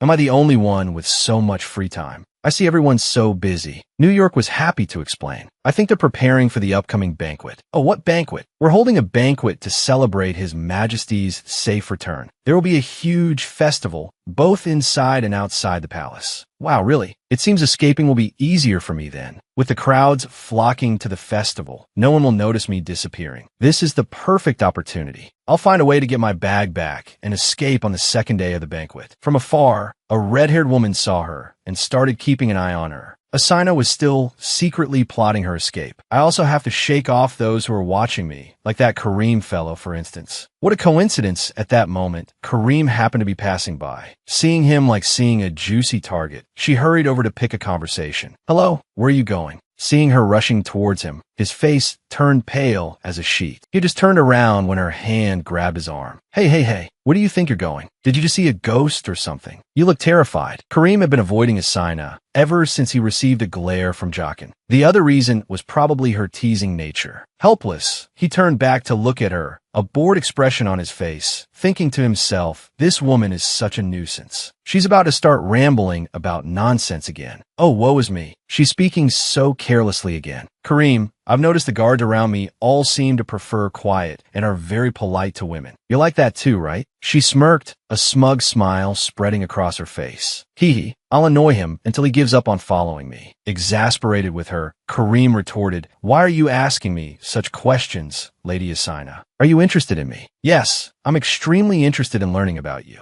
If that's the case, you should save those feelings for another guard. I know you like the guards, but according to the rules, we're not even supposed to talk to each other. While they were chatting, a woman slowly approached from behind. Then, a shrill voice suddenly rang out. Kareem is right. How can an era like you flirt with a guard? What will you do if His Majesty finds out? Asina was suddenly surprised by the appearance of this elegant and splendid red-haired woman. Oh, it's Lady Zakiya. I heard His Majesty returned, so I came to greet him. Are you new to the harem? Allow me to introduce myself. I am the eldest daughter of Grand Vizier Gadik. My name is Zakiya. It's a pleasure to meet you. Faced with her sharp and luxurious beauty, Asina couldn't help but admire her. She's so beautiful, completely different from northern women. Alluring curly red hair and emerald green eyes. Her features are delicate and sharp, along with a sensual sun-kissed complexion. Her beauty reminds me of a vibrant red ranunculus. a perfect and refined beauty. Moreover, it exudes vitality and captivates all eyes. But why is Kareem acting like this? Why is he so wary of such a beautiful woman? Kareem looked at her sternly with suspicion. You said you came to greet His Majesty, so why are you here? Especially when you and the Era have never met before. Zakiya didn't flinch at Kareem's suspicion. I just happened to see you two while passing by and was drawn to your unusual behavior. Perhaps because you're from the north, you're not familiar with Pizian customs. But as an Era, you're not allowed to meet or talk with other men. However, it seems like you two are secretly meeting like lovers. Her judgmental and provocative words filled the air with drama in the face of such accusations. Kareem, unable to contain his anger, spoke up. How dare you accuse us like that? Suddenly, Asina rushed forward. You're Zakiya, aren't you? Standing before this woman, a thought crossed her mind. It's been a while since anyone's looked at me with such envy. This is interesting. In situations like this, I only have one option. So you thought I was flirting with Kareem? Asina flashed a bright smile. Actually, he seemed a little tense, so I was just joking around. But I can understand why you'd suspect us of sneaking around. Thanks for the heads up. The best way to deal with this is to pretend I don't know anything. Indeed, Zakiya was annoyed by Asina's feigned innocence, but could do nothing but silently curse her. Such a liar. Why did His Majesty even bring you into the harem? Asina continued to provoke her. But didn't you say you came here to see Beihai? Instead of gossiping with me, you should go see him. Hearing Asina's thinly veiled dismissal, Zakiya could only clench her skirt in frustration. How dare she use his name so casually? To maintain her pride and dignity, she could only leave in a huff. Excuse me for interrupting. I'll be going now. Yes, goodbye. Zakiya stormed off, then looked back with a glare of pure jealousy. Looks like I just made an enemy. She doesn't like me, does she, Kareem? Oh, I don't think so, Mississippi. Not long after, on the way to the palace, the handmaidens greeted Zakiya warmly. Hello, miss. It's been a while since you've been to the palace. Yes, it has been a while. Have a good day, Mississippi. But behind her back, they whispered about the harem. Now, there's the Era. Should be quiet. She'll hear you. Lady Zakiya will become the next Era, right? I think so too. Even without the title, everyone here treats her like a Persian princess. Meanwhile, Zakiya was still thinking about Asina. I've seen many women become arrogant because they're favored by Yakin or the nobles. But this woman has a different aura. She has the confidence of true nobility. Just who is she? Her thoughts subsided as she arrived at Siha's palace gates. I'm here to see Lord Siha. Lady Zakiya, Lord Siha is currently meeting with someone else. Zakiya was startled. What? Who is it? I sent a request for an audience beforehand. The guard respectfully replied, yes, he's speaking with High Commander Varen. Inside the palace, greetings, Varen. My lord, greetings to the Almighty of Pizian. I come representing Gusara. I trust you had a safe pilgrimage. Standing before this man, Siha was wary and cautious. This was Varen, one of the dangerous ones, a threat to Yakin's power, plotting rebellion. This man was the mastermind, pulling strings from the shadows, a viper in disguise. But Siha maintained a calm facade and replied, it was uneventful. How is Sarah? With the ongoing conflict, you must be under a lot of pressure. Varen responded, yes, my lord. Tensions between Croatia and us are escalating, but this is common at this time of year. Everything will be fine. Is that so? If you require any assistance, just let me know. My secretary will handle it. Thank you for your kindness and concern, my lord. Haha, don't be so formal. Please sit. It's been a while since we last spoke. Outside, Nasir waited anxiously for an audience. They had been inside for a while now, perhaps an hour. The other chieftains had all left. Only High Commander Varen remained. He was unexpectedly tenacious, able to withstand Siha's pressure. Of course, that was just Nasir's imagination. But in reality, the scene inside was much as Nasir had pictured. Despite the pressure, Varen remained unfazed. There was nothing more to glean from him. Siha finally said, you are dismissed. I have another appointment. Varen bowed. Yes, my lord. While I am here, I will visit you often. Siha affected generosity. Of course, feel free to make yourself at home. As Varen left, Siha continued to watch him, a thoughtful expression on his face. I spent a full hour trying to extract information, but he didn't show a hint of fatigue. He truly is a member of the esteemed Sahim clan. Unlike the other chieftains, I can't discern his intentions. Perhaps I need to investigate him further. Reaching the palace gates, Varen happened upon Nasir. He approached and greeted him. It's been a while, Nasir. Seeing him, Nasir asked, Varen, did you just meet with Lord Siha? He nodded. Indeed, despite the arduous pilgrimage, his health is excellent. And I also heard some good news. Varen's words sparked a flicker of annoyance in Nasir. His tone sounded almost as if he'd hoped Siha was unwell. Maintaining a cordial facade, Nasir inquired, oh, what good news is that? I heard Siha has taken a new woman into his harem. He's young, so people hesitate to speak, but everyone is worried about his lineage. They fear there will be no heir. Nasir forced a smile. Is that so? That truly is good news. Sensing Varen was starting to delve into harem matters, he excused himself. Forgive me, Varen, but I must go. Lord Siha is waiting. My apologies for holding you up. No apologies necessary. Nasir, Varen replied. I should apologize for keeping you. After a long meeting with Siha and then Nasir, Varen sighed and exclaimed, this place is more stressful than ever. I really don't belong in these capital cities. Unlike that Sa Kuan, the previous emperor. The current emperor, Ra Kuan, is truly formidable. He's the one who ended the bloodshed and seized control of Pizian. But he's a bit different now compared to a few years ago when I last saw him. Back then, he looked like he was nearing the end of his life. But now he's full of vitality. It's strange that he'd break his own rules and take a woman into his harem. Perhaps this is related to his recent change. Lost in thought, he suddenly noticed someone approaching. Noticing an unfamiliar woman being escorted by Kareem, Varen, curious, approached and started a conversation. Long time no see. Kareem, upon seeing him, retorted, You always irritate me, Varen. Although my name is Kareem, I don't think our relationship is close enough for you to address me so casually, High Commander. Varen replied, Oh, you're still as prickly as ever, Kareem. He then glanced at Asina and asked, And who might this young lady be? Kareem quickly stepped in front of her protectively. Please show some respect to Era. Varen's expression turned to surprise.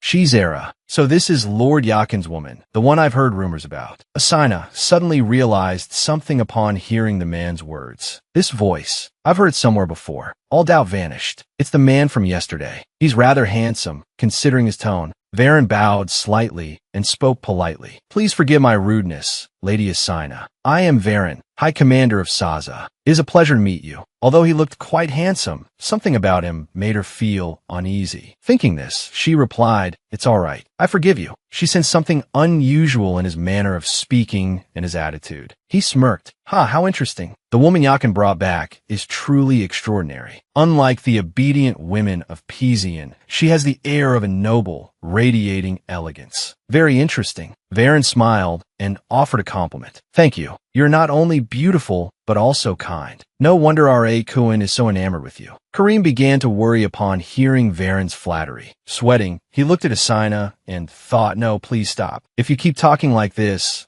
woman will. Indeed, Asina immediately became smug and spoke carelessly. Let me tell you, Ra Kuan fell head over heels in love with me at first sight to the point of bringing me to the harem. Oh dear, being this beautiful is so tiring. Kareem, standing beside her, could only shake his head in exasperation at her behavior. Contrary to Kareem, Varen was surprised. Really, Ra Kuan, so cold to women, fell in love with you at first sight. Putting aside his thoughts in surprise, he spoke warmly. You must have faced many difficulties. What do you think of the Pizian Palace? Is it comfortable? Asina responded amiably. Well, everyone here is very kind. You said you are the High Commander. Yes, my lady. Please, call me Varen. Then you, Lord Varen, are also very kind. Oh, is that so? Thank you for the compliment. Varen chuckled to himself, thinking, I can't believe Yakin is infatuated with her just for her looks. Suddenly, Asina nudged Kareem and asked, Didn't you say Era wasn't allowed to talk to other men? I'm afraid she'll cause trouble for me again. Kareem responded with a frown. Yes, that's right. Did she finally remember that? Asina immediately turned to look at Varen and gave a knowing smile, her eyes as if to say, You heard that, right? Realizing he was the one who started the conversation, Varen gave an apologetic smile. Oh, my bad.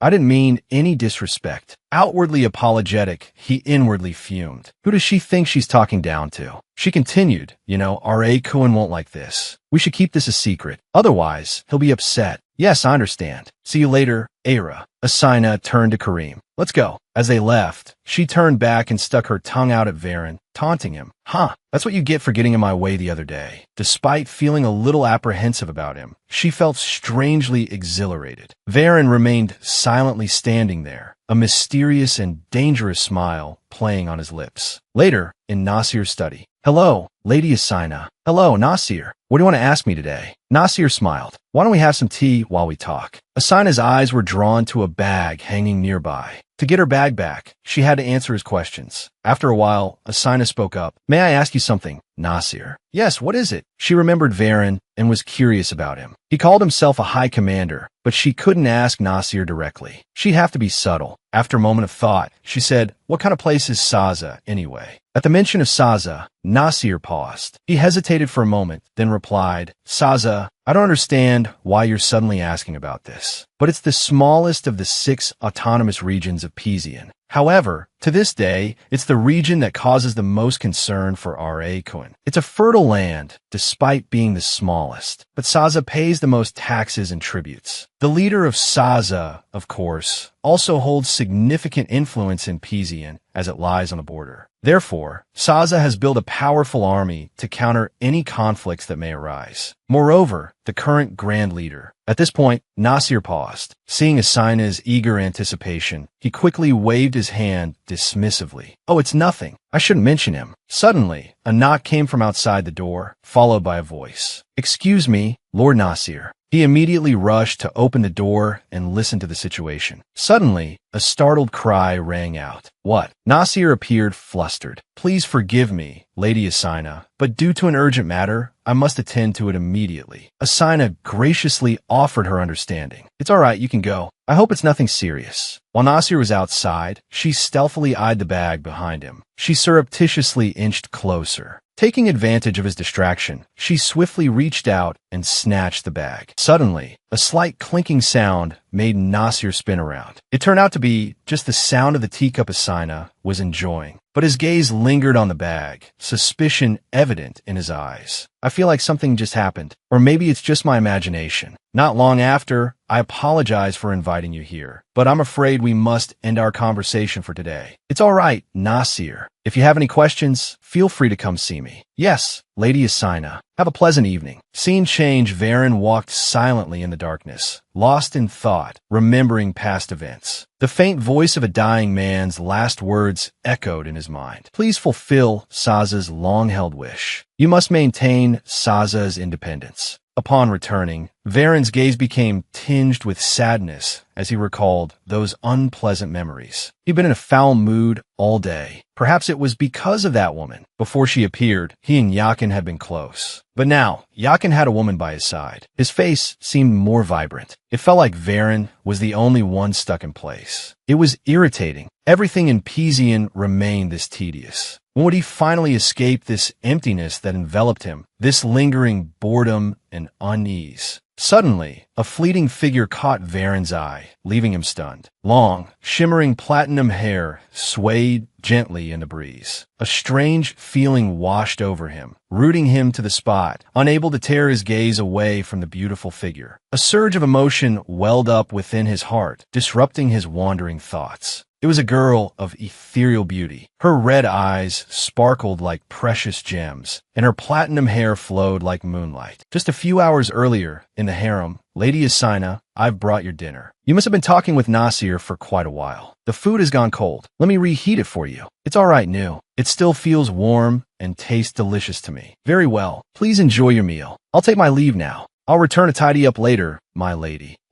Thank you, new. After the servant girl left, Asina immediately went to her bed. She pulled out a bag and began rummaging through it, muttering to herself. Finally, I'm alone here. Suddenly, she retrieved a pouch that Nasir had confiscated. I don't understand why they confiscated this old bag. There's nothing special inside. If I don't undo the spell, it just looks like a bunch of ordinary things. Besides the protection spell, I also cast many other runes. Not only that, this bag was created by master mages. Thanks to that, only I can take things out of it. Moreover, it can hold even very large items. To explain it simply, it's like Doraemon's magic pocket. And these things too, they have helped me a lot. These fake bags are used to deceive deceive others. I often use them to trick my mother. But who knows? Maybe one day I'll need them again. Remembering that moment just now. I'm sorry, Lady Asina. I have an urgent matter to attend to. It's all right, go ahead. While Nasir was busy and looking the other way, I quickly switched the two bags. It seems like everything is still here. That's good. Nothing is missing. But Nasir is very perceptive. He might discover that I switched the bag soon. But it doesn't matter. The banquet is coming soon. It won't be long before I escape from here. So now I'll go scout out the place with the loosest security in the palace. I've almost finished drawing the map of the palace, so it will be easy to escape. But I still don't know where that place is. I've asked many people, but no one would answer me. The more secretive a place is, the more curious I become. So, Asina stealthily made her way towards that tower. Haha, what secret is everyone trying so hard to hide? Is there a cursed object in there? Or is Yakin hiding his son or brother in there? Let's see what they're hiding. Suddenly, she was surprised when she looked inside. Wait a minute, is this a treasure room? Wow, that jewelry is beautiful. I thought they were hiding some earth-shattering secret. How disappointing. The new order will be back to clean up soon. I have to hurry back to the harem. On the way back, her earrings suddenly started flashing intensely. Realizing the change, she was stunned. What? The earrings are vibrating. There's no way they still have energy left. But why aren't they working now? Ah, my hair is changing color. Are the earrings broken? Did I store them incorrectly? I remember keeping them carefully. Why is this happening again? Back to my real form. Asina was extremely confused and flustered as she realized she had completely returned to her original appearance. She was practically out of her mind when she realized she had just walked past someone. Turning back, Varen stood frozen, staring at her with a shocked expression.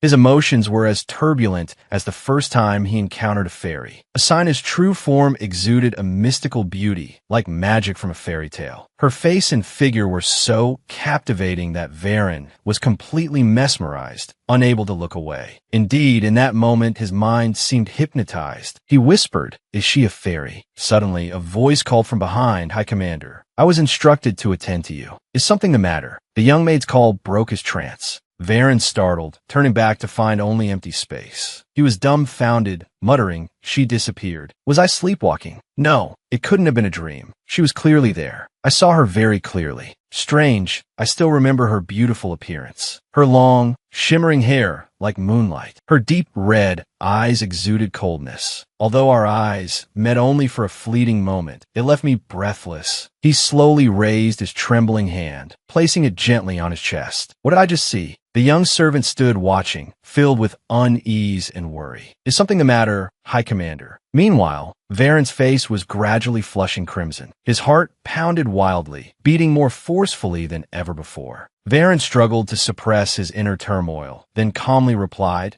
"Don't worry about me. Nothing's wrong." Not long after, in the harem, Asina sat dejectedly, lamenting to herself. "Oh, I'm doomed. This time, I'm definitely dead. Ugh, damn it." She angrily threw her earrings and cried out. Why did these earrings run out of power at that very moment? But I hope those Southerners don't know what I really look like. My mother may be very powerful, but I don't think her influence extends all the way to the South. In the North, she's put up posters searching for her daughter across the entire continent. But it'll probably be all right. Since Nasir, it seems like he doesn't have much information about the North, so Varen won't recognize my true appearance. I hope so anyway. Then, she frantically searched for her earrings, muttering to herself, what should I do now? It's a good thing they weren't damaged. If they were broken, I'd be done for too. Oh dear, what should I do? Think, Asina, think. While she was in this desperate state, a knock suddenly echoed at the door. Lady Asina, may I come in? Outside, Neva, hearing no response, grew anxious. Lady Asina, are you all right? Asina stammered back. I'm fine. I'm changing. I ate a bit too much at dinner, and my clothes suddenly feel tight. Then let me help. Before she could finish, Neva was startled by a figure silently approaching from behind. She slowly turned to look, startled by Chad, who was looming behind her. You, Chad, what are you still standing there for? Open the door for me. Chad's sudden appearance made Asina, inside, even more confused and afraid. Chad, him again. She fidgeted restlessly. If he discovered her in this state, he'd kill her. What should she do? She glanced at the glittering earrings in her hand and thought, I have no other choice. He's about to come in. Oh well, just keep up the act. No time to overthink it. Asina quickly put the earrings back on. Suddenly, her hair began to gradually return to its previous brown color. She was shocked and bewildered, not expecting her eye color to change as well. Frustrated, she cursed under her breath. Stupid earrings. Why are they working normally now? What the hell was wrong with them earlier? At that moment, the door opened. Chad slowly stepped in, looked at her, and said, You don't look well. Is something wrong? Seeing him, Asina tried to put aside her anxiety and confusion about the earrings and appear calm. No, nothing's wrong. Chad immediately stared at her and replied, Don't lie. You don't think I can tell? She looked up at him, feeling awkward. Suddenly, the earrings flashed. Chad noticed and asked, What's that? He gently reached up and brushed her hair aside, then lightly touched the glittering earrings. I've noticed your earrings for a while now. Are they magical? Asina immediately started sweating and feeling apprehensive. How is he so perceptive? Does he have some kind of intuitive observation ability? Denying it would be pointless. She had to lie. Yes, a little. They have a protective enchantment. Huh, a protective enchantment. What do you mean? Asina explained, It only works when they come into contact with fire or water. That's why I always wear them when I travel. You never know when you might be in danger. Oh, really? She smugly thought to herself, I just made that up. I can't believe he bought it. Chad suddenly stared at her silently with an affectionate gaze. Asina glanced at him, feeling embarrassed. She asked awkwardly, What are you looking at? Is there something on my face? He smiled gently and replied sweetly, Maybe I'm looking because you're beautiful. Hearing this, her face immediately flushed red, and she denied it. Lies, all lies. Don't lie to me. I know you don't mean it. Chad continued to press. Why would you say that? You always say you're beautiful. So why do you think I'm lying? She sulked, because if it were true, you wouldn't look at me like that. Many men have fallen for me, but none have looked at me the way you do. She thought to herself, reinforcing her words, Yes, that's right. This man says he loves me and compliments my beauty, but his eyes don't say the same. That's not the look a man gives a woman he likes. It's more like a look full of curiosity, as if a toy has caught his attention. What will he do if that curiosity fades? She clenched her fists and continued to snap. I don't know what you're thinking, but what are you planning to do with me? Are you going to kill me? Chad looked deep into her worried eyes and said, Are you dangerous enough to make me resort to eliminating you?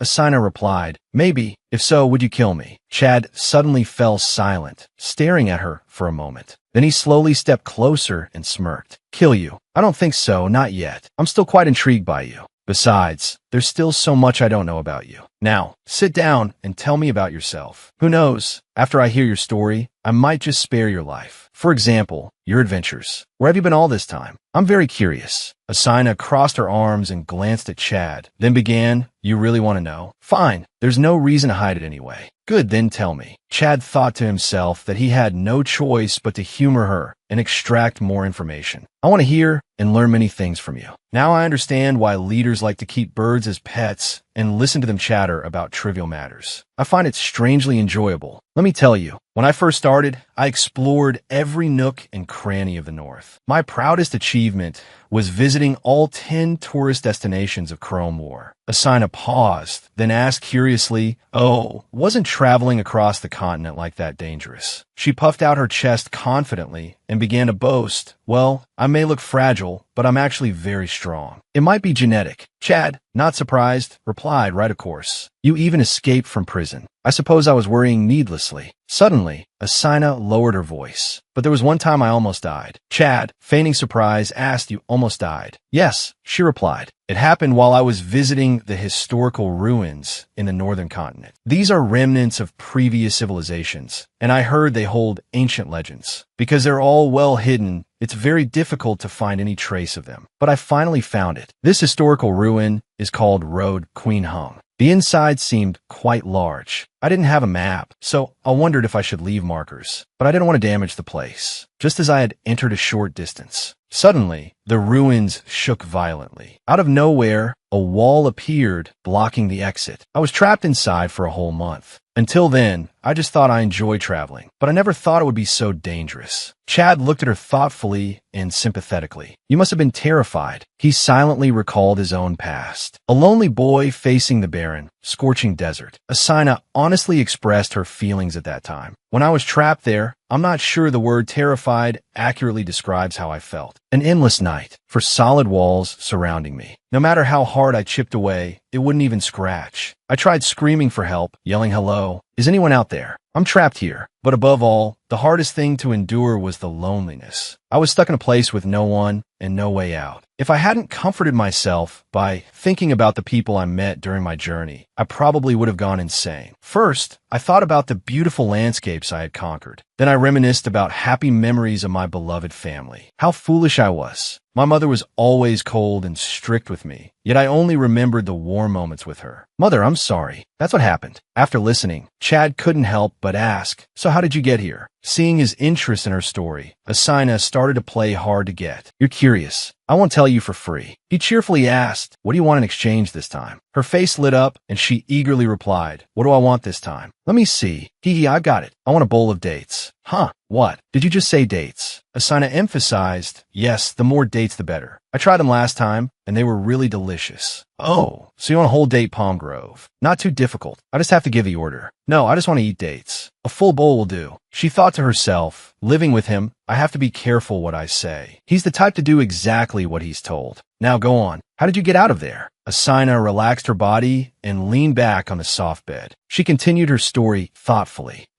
It was like a miracle. At first, I strained myself looking for a way out. But after a while, I lost the will to escape. And then my food and water started to run out. To be honest, I gave up and lay down waiting to die. I didn't want to move anymore. Chad spoke up. So you gave up on getting out? Yes, more or less, Your Grace. But unexpectedly, while I was staring at the ceiling, I noticed something. Oh, there are strange patterns on the ceiling. Huh, wait a minute. Looking closely, is that writing? That's right. It's an ancient language. I have to read what it says. There's only one path, guided by. How come I didn't notice this before? In the ancient language, truth and light have the same meaning. If I create light, I can see more of that writing. Please, give me some clue as to how to escape from here. At that time, I fumbled around and read all the hidden characters on the stone walls. Then I discovered an important line of characters. There must always be a sacrifice on the path to truth. So, Chad wondered, a sacrifice. She quickly answered, human blood. However, the required amount wasn't enough to be life-threatening. Anyway, what happened next was even more surprising. I continued reading the lines that followed and gradually discovered a clue. There must always be a sacrifice on the path to truth, starting from the lowest place before your eyes. The lowest place right in front of me. Could it be? Turns out the exit was right under the floor where I had been lying for 3 months. There always has to be a sacrifice. Back then, I used some of my own blood as an offering to activate the magic circle. Sure enough, as soon as the drop of blood touched the surface, the circle immediately glowed brightly. A mystical blue light spread, and the ancient symbols on it began to move. And finally, I was able to escape from that place, seeing the clear night sky before my eyes. That I couldn't help but feel moved and happy. The feeling of breathing the fresh air and gazing at the vast universe once more made my heart beat faster than ever. It reminded me of what it felt like to be free and alive. Yes, so since then, you've always avoided life-threatening places while traveling, right? Yes, sir. Suddenly, Chad stopped talking. He just silently looked at her for a long time, his eyes full of contemplation. Asina felt embarrassed and flustered. Why is he looking at me like that? Chad continued to look at her calmly and replied, I just find it strange. Based on what I know about your personality, I thought you were the type of person who would dive headfirst into dangerous places. Like those people who enjoy scary things. Like, oh, this place is so scary. What new experience? Traveling is the best. Haha. Oh my God, are you teasing me? But you're totally right. How do you know me so well? Are you a fortune teller? Chad continued, if so, then what's the reason you avoid dangerous places so much? Asina pensively murmured, well, it's a personal reason. It's embarrassing to talk about. It's related to my dear mother. When I returned home after 3 months, she ran to me and hugged me tightly. It was the first time I saw my mother cry. She was usually so cold to me, so much, so that sometimes I even thought she wasn't my real mother. But at that moment, she said, Asina, I won't interfere in your life. But can't you spare just a few months out of the year to be with the mother who loves you? You're the child God gave us, Asina. I don't know what I'd do if anything bad happened to you. I never thought I'd see my mother cry like that. I can't be a perfectly obedient daughter, but I don't want to be bad either. She gave me this life, so I have to cherish it with all my might. That's why I promised myself I'd never get involved in dangerous places again. Then I glanced at the man sitting beside me and lamented internally. And now, I'm being held hostage by an enemy nation, constantly watched day and night by the guy in front of me. I never saw this coming. Lost in thought, I lay down, pulled the blanket over myself, and prepared to sleep. Chad, beside me, noticed and asked, Are you tired? Yeah, I'm going to sleep, Chad, I replied. Suddenly, I turned to glance at him and added, But Chad, please don't kill me, okay? Chad seemed a little surprised and sympathetic upon hearing my plea. My eyes grew heavy and drowsy. I'm so sleepy. Am I just exhausted? Just like that, I drifted off to sleep, completely unaware of anything else. Chad remained seated beside me, silently admiring my beautiful face as I slept. She dares to sleep so soundly in front of the man who could kill her. What is she hiding behind that innocent face? He leaned in closer to my face, but then he abruptly stopped and whispered, If I kissed her right now, would I have the strength to control myself? To not do anything worse. For some reason, I feel uneasy. Like once I desire this woman, I won't be able to stop myself anymore. What's more surprising is, I'm having to suppress my own desires.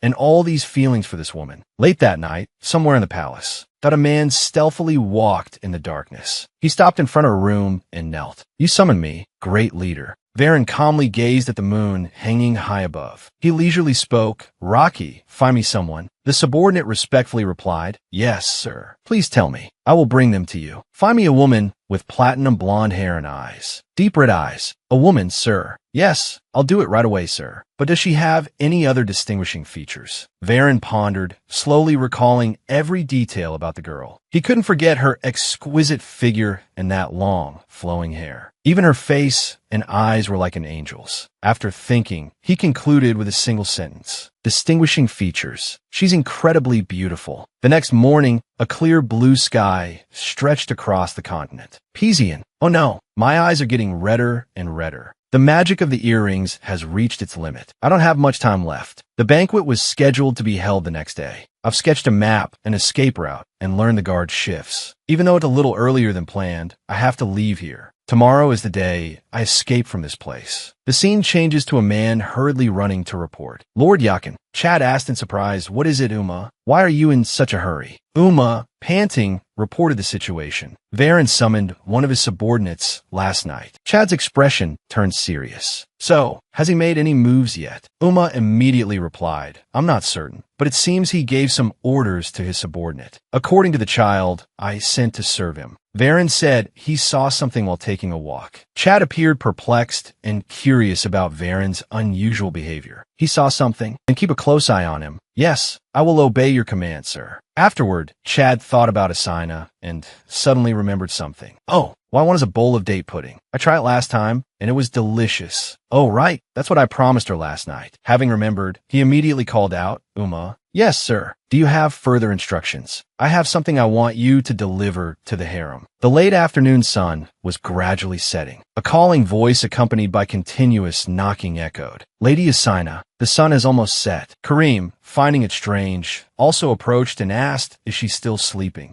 Noor replied, Yes, I think so. Kareem suddenly realized something was amiss. Strange. She usually wakes up early and wanders around the palace. Noor expressed concern. She didn't eat breakfast or lunch, so I brought her some snacks. But I'm worried. What if something happened? Kareem sighed and said indifferently, Just leave her be. If she's hungry, she'll wake up and eat. Suddenly, he heard someone approaching. Huh, what's this? Where are they taking that? Excuse me, is this Asina's room? Inside the room, Asina was lying curled up under the covers. Haha, I'm playing sick now. I have to conserve as much magic as possible, so I'm hiding under these blankets to conceal my red eyes. I'll just stay here until the banquet starts. Outside, Noor continued knocking. My lady, are you in there? Asina feigned illness and replied, I'm all right, Newer. Just a little tired. Newer immediately replied, but it's late and you haven't eaten anything. At least have this small snack. Let me bring it in for you. With that, the door swung open. Asina quickly activated her magic earrings. In an instant, her eyes returned to their original brown color. Seeing her bundled up in blankets, Newer rushed over with concern. Are you sick? Mississippi Asina replied. I told you I'm fine. Kareem stood behind, pouring tea, his face etched with reluctance. Why does a VIP pro bodyguard like me have to do things like this? Newer continued solicitously, I brought you some kaga. It will help you recover quickly. And also, Sich, before she could finish, the sound of the door opening interrupted her. The group from earlier rushed in and announced formally, Greetings, Era. We have brought gifts from Lord Chad. They beamed as they presented precious jewels, silks, and other items. Most notably, there was an enormous plate of date pudding. Asina was bewildered. Huh, were these? One of them cheerfully explained. He said he wanted to reward you for last night. He also sent the date pudding you wanted. Hearing this, Newer blushed and exclaimed, last night. Kareem, equally shocked, choked on his tea. He was so flustered that he bolted out of the room. Newer looked at Asina curiously. Hee, what happened last night? Mississippi Asina's face paled. Oh my goodness, it's not what you think. This must be a reward for escaping from the historical ruins. I only asked for a bowl of date pudding. Why so many gifts? Yes, Sarah, we will take our leave so you can rest. After they left, Newer spoke excitedly. What should we do with Lord Chad's gifts, Era? Shall I put them away? Asina quickly countered, no need. I'll take care of it. Thank you. I'm still a little tired, so I want to sleep a bit more. Yes, as you said, blushing. Of course. Now I understand why you're tired. Hee, I told you it wasn't what you thought. Yes, if you're hungry, please call me miss. Asina sighed. Finally, some peace and quiet, but there's still that luggage to deal with. Seriously, what's with all this stuff? I really can't figure out what that man is thinking. At the same time, Chad and his secretary, Nasir, were busy managing and archiving political information. Suddenly, a knock came from outside. Someone's here, sir. Yes, let them in. An alluring woman entered and spoke softly. Greetings, Chad. I am Zakia. I'm here to see you. I hope I'm not disturbing you while you're working. Chad spoke indifferently. It's all right. I don't think it will take too long. Hearing those words, her heart sank. But what was she doing in Paris when she should be in Dara? Zakia bitterly realized his words were now colder than before. She nervously replied, my father summoned me here. Chad glanced at her and emphasized the Grand Vizier. Zakia hesitated slightly and replied, yes. He said he wanted to discuss my marriage. He asked in surprise, what? Marriage? Are you of marrying age already? Faced with his blunt words, Zakia could only lower her head and remain silent. What did he mean by that? If she had been born into another powerful family, she could have been married off long ago. But Chad remained cold and glared at Zakia. Without waiting for her reply, he had already guessed the reason for her visit. Yes, he was certain she was doing this because of pressure from her father. Therefore, he shouldn't give her any false hope. After thinking it over, he spoke indifferently. Is that all you want to say? Zakia felt resentful and a sharp pang of pain. She couldn't help but exclaim in a jealous tone. But, Your Majesty, I happened to run into Era on my way to the SH Palace. Is it true you brought her into the harem solely because of love at first sight? Chad gritted his teeth in anger, his eyes blazing with fury. Why should I answer you? He growled. Zakia immediately recoiled, trembling. Oh, I think I misspoke. Please forgive me. I'll take my leave, Your Majesty. I apologize for wasting your precious time. With that, she fearfully turned and hurried away. As soon as Zakia left, Nasir, while rearranging some documents, said, Come to think of it, I just remembered something about Lady Asina. Your Majesty, I went to the harem today because I had something to ask her, but I heard she hasn't been eating anything and has stayed in her room the whole time. She usually enjoys wandering around the palace, so it was surprising to hear that. Chad paused for a moment, then said, Oh, really? Hearing this, he looked at the paper in his hand, lost in thought about her. She was like that yesterday, too. Kareem nodded. Yes, I heard she stayed in her room and slept all day. Nasir looked worried. Is she ill? Maybe she needs some time to adjust to the food here. She's a foreigner after all. Kareem added, but I heard she doesn't seem to be sick. But you came here because you had something to ask her, right? Nasir scratched his head. Yeah, that's right. But it seems like I came here for nothing. I wonder what's wrong with her. Could she be homesick? Meanwhile, Asina lay bundled in her blankets, deep in thought. This is the second day I've been in bed. When the sun sets, the banquet will begin. So today is the day I will officially escape from here. Yesterday, I hid under the covers all day to give my ears a rest. Today, I'll sleep to recharge. As she dozed off, the door creaked open. Suddenly, a hand gently stroked her hair. Feeling someone touching her, Asina startled awake. She sat up in a panic and saw Chad looming beside her. Seeing she was awake, he asked with concern, "Are you feeling unwell?" Still shaken, Asina cursed inwardly. Good heavens, he's trying to scare me to death. Why use that handsome face to frighten people? Such a waste. Why are you here? I thought you were busy preparing for the banquet. Chad replied, "Not really. I'm not the one planning it. The Grand Vizier is in charge of the preparations. But how are you feeling? Are you better now?" Asina hesitated, then answered, "Yes, I think I'm a little better now." "Really? What if I punish you for lying?" Chad smiled brightly and replied, "Should I?" Noticing his genuine concern, Asina's heart skipped a beat. Blushing, she thought, "Wait a minute, why is he being so gentle with me today? Is it because he thinks I'm sick? He was so cold and frightening when we first met. Who knew he had this side to him?" Asina then asked, "Chad, I have a question. When we first met, why did you spare my life? I understand that your reasons for not killing me aren't a big deal, but I'm still curious." Chad was slightly surprised that she brought it up. He hesitated for a moment before answering. "Because in that moment, when I looked into your eyes, I thought, your eyes told me you wanted to live. Isn't that reason enough?" Faced with his handsome features and sweet words, her heart began to race. Every time this man spoke like this, she inexplicably wished he would treat her like he did when they first met, even though she was trapped here like a prisoner.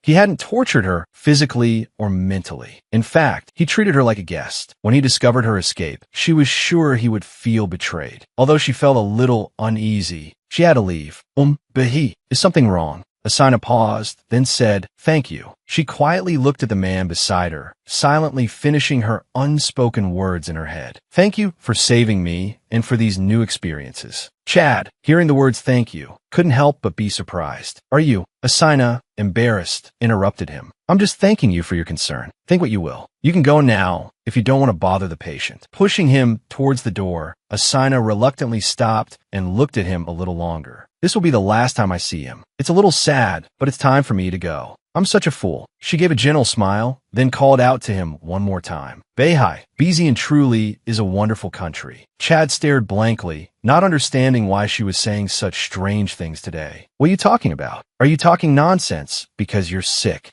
No. I said I'm fine. Goodbye, Beihai. Rest well." A moment later, the soothing sounds of a stringed instrument began to fill the air. A group of musicians were playing a lively and cheerful melody. Along with them, beautiful dancers performed captivating and mesmerizing moves. The food had also been prepared, incredibly lavish and elegant. All of it was to celebrate a splendid feast throughout the palace. Meanwhile, in the harem, Asina stood on the balcony, observing the situation and secretly planning her escape. Finally, the banquet had begun. After dinner, I'll say I'm going to bed, so Noor won't come back here. She was so happy to see me eating again that she won't suspect a thing. As for Kareem, he's avoiding me, so he'll stay outside the harem. Most importantly, Chad is busy attending his own banquet in the palace. I've mapped out an escape route from the harem, including the guards' positions. I've also packed all the necessary supplies. So, 1 hour is enough for me to escape from here. Not long after, the sky completely darkened. Laughter and chatter mixed with the clinking of glasses, creating a lively and bustling atmosphere. At one table, a quiet conversation unfolded between a father and daughter. "Zakia." "Yes, father."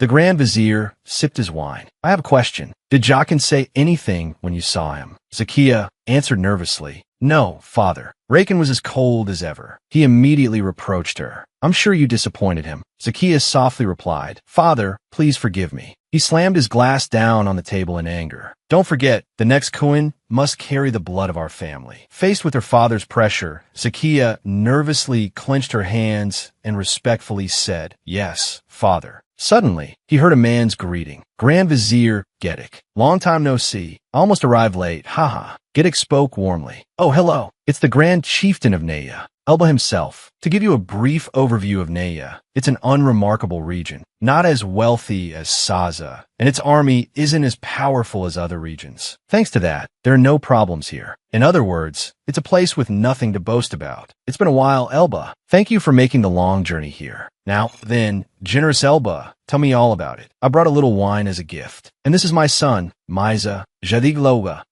So, he'll be your successor then. Come sit down and have some wine. Thank you. Oh ho, greetings, Jalen, Grand Chieftain Adara. You seem busy admiring the dancers. Jalen laughed. Ha. How could I? Not resist such beautiful butterflies inviting me. You're quite the jovial one, Jalen. Oh, is that so? Meanwhile, elsewhere in the palace, Asina began to move. She tossed a rope with a grappling hook high into the air. It caught securely on the edge of the roof. Once she was sure it was secure, she slowly climbed, reaching the top of the building. From here, she could observe all around her, gauging the right moment for her next move, while also avoiding the guard's line of sight. Wow, the banquet seems lively and bustling. There are more people than usual today. My target is that gate over there. That's where I need to go to get out. A procession of people and carriages are leaving the palace. I have to get past them without being seen. Having made her plan, Asina immediately jumped down. She then disappeared into the shadows to observe. This is the main courtyard. I need to be more cautious. Many of Jockin's guards are around here. As long as my face is covered, they won't suspect anything. Plus, I've changed into the handmaiden's outfit I stole earlier, so it'll be fine. Moving to another corner, Asina overheard a hushed conversation. It's such a relief to hear Chad return safely. She's right. Without him here, the whole palace is incredibly quiet. Even the Grand Chieftains are worried about the water drying up. Everyone's afraid we'll have another terrible drought like before. All the water in Persia dried up during Sekenhaken's reign. Oh, so that's why. But that's why we're having such a big celebration. Yes, that's right. That way, Kuan won't abandon us again. Asina stood nearby, listening but not understanding what they were saying. Then she hurried towards the line of people leaving through the front gate. She quietly blended into the crowd. I just need to get past that checkpoint, and then I'm free. Come on, you're next. Show me your belongings. Yes, sir. Watching the guard at gate 6 meticulously inspect the bags, Asina worried and prayed silently. Please, let me be okay. Please. Her bag had been protected by a spell to conceal important items. The guard searched but couldn't find anything suspicious, so he let her pass. All right, you can go. Next, having passed the final hurdle, Asina sighed in relief. Phew, that's a relief. I'm finally out. It was easier to escape than I thought. It's a little anticlimactic, but it really was an interesting experience. I'm not staying in Persia, though. Even though I don't want to leave, it doesn't mean all my memories here are bad. She remembered her first days in the harem, the new sensations of experiencing the people and culture, and the thoughtful care she had received, and especially the man who had brought her such a mix of joy and sorrow and no small amount of sweet romance. She gripped the strap of her bag, thinking to herself, I suppose I'll miss him a little. Oh well, what can you do? It's his fault for being so handsome. Being that good-looking is practically a crime. I've never seen anyone so handsome, and so much more captivating. Even more than the pictures of handsome men I've collected. Oh well, whatever. Some things you just can't force. I have to get out of here quickly. This is probably the last time I'll see these magnificent palaces. Farewell, City of the Moon, and farewell, my handsome god. He returned to the lively atmosphere of the banquet in the palace. Chad gently swirled the wine in his glass. Contrary to everyone else's excitement, he remained relaxed, calmly savoring his drink. His eyes scanned the chieftain's seats, lost in thought. Have all the invited guests arrived? Bayezid consists of 6 territories. First is Soha. Next is Main Dara, with Jalen present. Moscat is still empty. After that is the Naya region of Elba. And finally, the Saza region of Varen. Over the years, these lands have formed alliances and fought amongst themselves for supremacy. And now the chieftains are all gathered here, answering the call of their god, while everyone is laughing and enjoying the feast. What bothers me most is Varen's strange silence. Normally, at a grand event like this, he'd be very enthusiastic and talkative, but now he looks like he's lost his soul. It's truly unusual. What's he thinking? I've also felt strangely uneasy this whole time. Why is that? Could something bad have happened? Seeing Varen so dazed, Elba, also finding it strange, went over to talk to him. You're unusually quiet today, chieftain of Saza. Is something bothering you? Lord Varen seems friendly enough. I'm feeling comfortable. so you needn't worry. Elba teased Chad. You must be bored because you have no one to sit next to. He continued his banter. By the way, Grand Chieftain of Soha is the leader of Vaika, still busy with work. I think he should hand over his position to his successor soon. Don't you agree, Grand Vizier? The Grand Vizier chuckled in response. I believe Grand Chieftain Vika has his own plans. Soha has quite a few issues to deal with. But look at Varen. So young, yet he manages Sarah so well. Honestly, Grand Chieftain Vika doesn't need to be so greedy. By the way, is the Grand Chieftain of Moscat unable to attend? My apologies. Our Grand Chieftain is busy resolving some clan matters. Therefore, I've come in his stead. I am Nekwa, representing Grand Chieftain Takef, head of the Moscat clan. Elba looked surprised. Oh, is the matter so serious that Grand Chieftain Takef couldn't attend this banquet? Then his son should have come instead. Yes, Nekwa replied. I heard Lord Kareem was assigned to guard the harem. Really? A powerful Tama like Lord Kareem given that responsibility. Anyway, I'm glad you came, Nekwa. You know how rigid he is. Yes, indeed. Our Grand Chieftain is not an easygoing man. Haha, the harem. Speaking of which, Chad, I heard you recently brought a woman into the harem. I was overjoyed to hear that. After all, the harem has been empty for quite some time, hasn't it? It's been vacant since Sakin's reign, so over 25 years. Chad sighed and muttered, Elba continues to speak his mind, so honestly, without considering the consequences. Speaking of the harem, it reminds me of Asina. I was the one who broke the rule I set for myself and then confined her there. At first, she was as prickly as a wildcat. Who do you think you are? A god. But once she understood her situation, she became surprisingly meek and obedient. And then I found myself wanting to know what she was thinking, so much so that I didn't even realize it myself. I wanted to tame her, to have her willingly open her heart to me. But I couldn't help but wonder one thing. Was she truly a woman I could tame? Or even if I offered you all the riches and glory in the world and whispered sweet nothings in your ear, would you stay by my side forever? I suddenly remembered her words and strange expressions. Thank you. I abruptly stopped, realizing something. Hesitantly, thank you. Thank you for what? Why was she thanking me? I continued to recall that moment. I'm just thanking you for your concern. Was it really just politeness on her part? Shapezian is truly a wonderful country. But why did she suddenly say such a thing? It felt like I was missing something. Thinking about it, my expression hardened. Suddenly, the dancers stopped, frightened. Even the high-ranking chieftains felt uneasy. Everyone was startled and confused when I abruptly stood up, a look of bewilderment on my face. The lively atmosphere was extinguished, replaced by silence. Elba asked worriedly, Lord Chad, is something troubling you? He wondered anxiously, could I be angry about something he said? Suddenly, I hurriedly left, my tone decisive. I'm going to retire. Enjoy the feast. The surroundings became noisy with murmurs. Ignoring the gossip, I rushed towards the harem, anxiety rising within me. Seeing his unusual tension, New York stammered greeting. Hello, sir. Chad immediately inquired. I must see her immediately. Where is she? Yes, sir. Ara is currently in her room. Is she asleep? Yes. Mistress finished dinner and is now asleep, sir. He grew more impatient as he cracked open the door. A dark, strangely quiet, and still room met his eyes. Sensing something amiss, he hurried towards her bed to see for himself. But suddenly, New York paled in fear. At the same time, Kareem anxiously ran to Chad. Sir, what are you doing here at this hour? Before he could finish, Chad froze in shock. Before him was an empty bed. Chad stood frozen as he pulled down the covers. Both New York and Kareem were also horrified and terrified. Chad turned furiously, glared at them, and ordered in a deadly tone, find her. Immediately. Meanwhile, Asina trudged alone amidst a vast sea of sand, accompanied by the howling desert wind.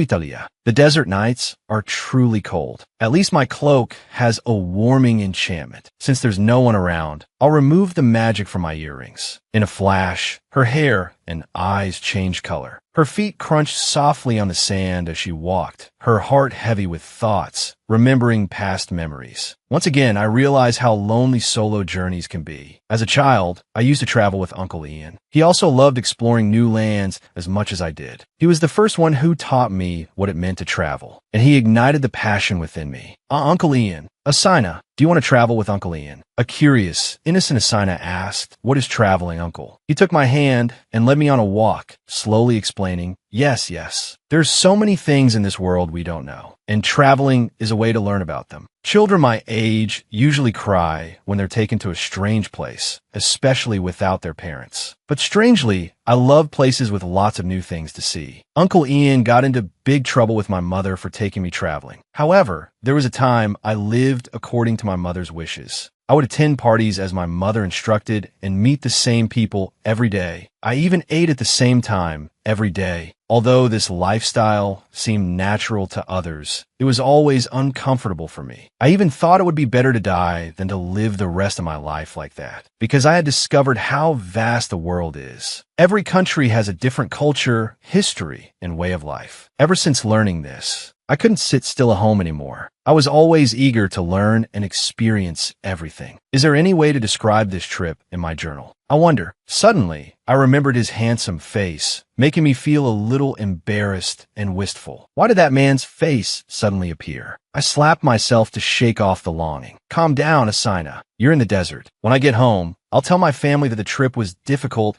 and share all the interesting and new things I experienced. Back at the Pisan Palace, Varen inquired again about the whereabouts of the beautiful woman who had captured his attention. "Have you found anything about her?" His subordinate sincerely reported, "I apologize, sir. We've asked around, but we haven't been able to find any information about the woman with platinum blonde hair and red eyes." Varen felt disappointed and ordered, "Is that so? Then keep searching, as long as it's not too dangerous." "Yes, sir," the subordinate replied. And then one of the men added, "Lord Varen, I noticed something when I entered the palace today." "Oh, what is it?" "I saw some Rakan warriors leaving." Varen, concerned, asked, "So, have we taken any action?" The man replied, "I'm not sure, my lord, but I don't think it's related to us." Varen's voice became stern. "Go and find out for certain, instead of speculating." After the man obeyed and left, Varen continued to gaze pensively at the moon. His heart ached with longing for the woman he remembered. Meanwhile, at Chad's palace, "Kareem, hurry and report, my lord. We've searched the entire palace, but we can't find her. It seems she's no longer here. We're also searching throughout the city, but due to the festival, it's very crowded and bustling, making it difficult to track her. However, I'm certain she's still in the city. She couldn't have escaped the city with the frail body of a woman, could she?" Chad didn't respond, remaining silent with a furious expression. Kareem glanced at him, worried. He hadn't punished or reprimanded him. In fact, he hasn't done anything all night. I can't tell what he's thinking. I'd rather he punish me. Suddenly, a firm and weighty voice spoke. "No, she's no longer in this city. For a woman like her, leaving here is easier than eating cake. It seems I've been too careless." Kareem interrupted remorsefully. "It's my fault. Please forgive me, my lord." Chad replied, "No need to apologize. You weren't the one who let your guard down. But when you think about it, that woman even escaped from prison." He silently berated himself. "I was indeed too careless. The reason why that woman wasn't afraid, despite being trapped in a strange place, is because she could leave any time she wanted. No matter how fortified the prison is, one wouldn't be afraid if the door remains open. The harem is located in the deepest part of the palace, so I was certain you wouldn't be able to escape if I kept you there within my sight. How foolish I was to think that." At the same time, Nasir hurriedly ran to Sai. "I brought the bag you requested. We've checked the bag, but there's nothing suspicious. The protective spell on the bag has been removed. She must have taken all the important things with her," someone said to Sai. Sai, seething with anger and frustration, scratched his head and pondered. Without hesitation, he immediately gave a decisive order. "Kareem, assemble the Azami." Both of them were shocked and worried after hearing this. Kareem cautiously asked, "Your Highness, do you mean?" Sai asserted firmly, "Yes, I will personally track her down." The next morning at the palace, while enjoying the cool morning and breathing in the fresh air, Varen happened to see two men busily carrying something. He couldn't help but be curious and observe them. The two men stopped and respectfully bowed, following the instructions of some official. Seeing this, Varen cheerfully walked over to greet him. Good morning, Grand Chamberlain. The official replied, Ah, good morning, Grand Vizier. It's a shame you couldn't meet His Majesty today. This man's name is Amon. He's a Grand Chamberlain in the Royal Palace. Essentially, a high-ranking official who manages personnel and organizes ceremonies within the palace. He might also advise the king, and so on. Varen wondered, oh, what's going on that I can't see His Majesty? Amon informed him, His Majesty is not present at the moment. I believe he will be absent for quite some time. Well, when will he return? I'm not sure. I'm only an attendant to Lord Yakin. Lord Varen, may I be excused? As you can see, I'm rather busy. Varen thought to himself, humph, but you're also responsible for all internal affairs within the palace. How can you not know? He's deliberately avoiding me.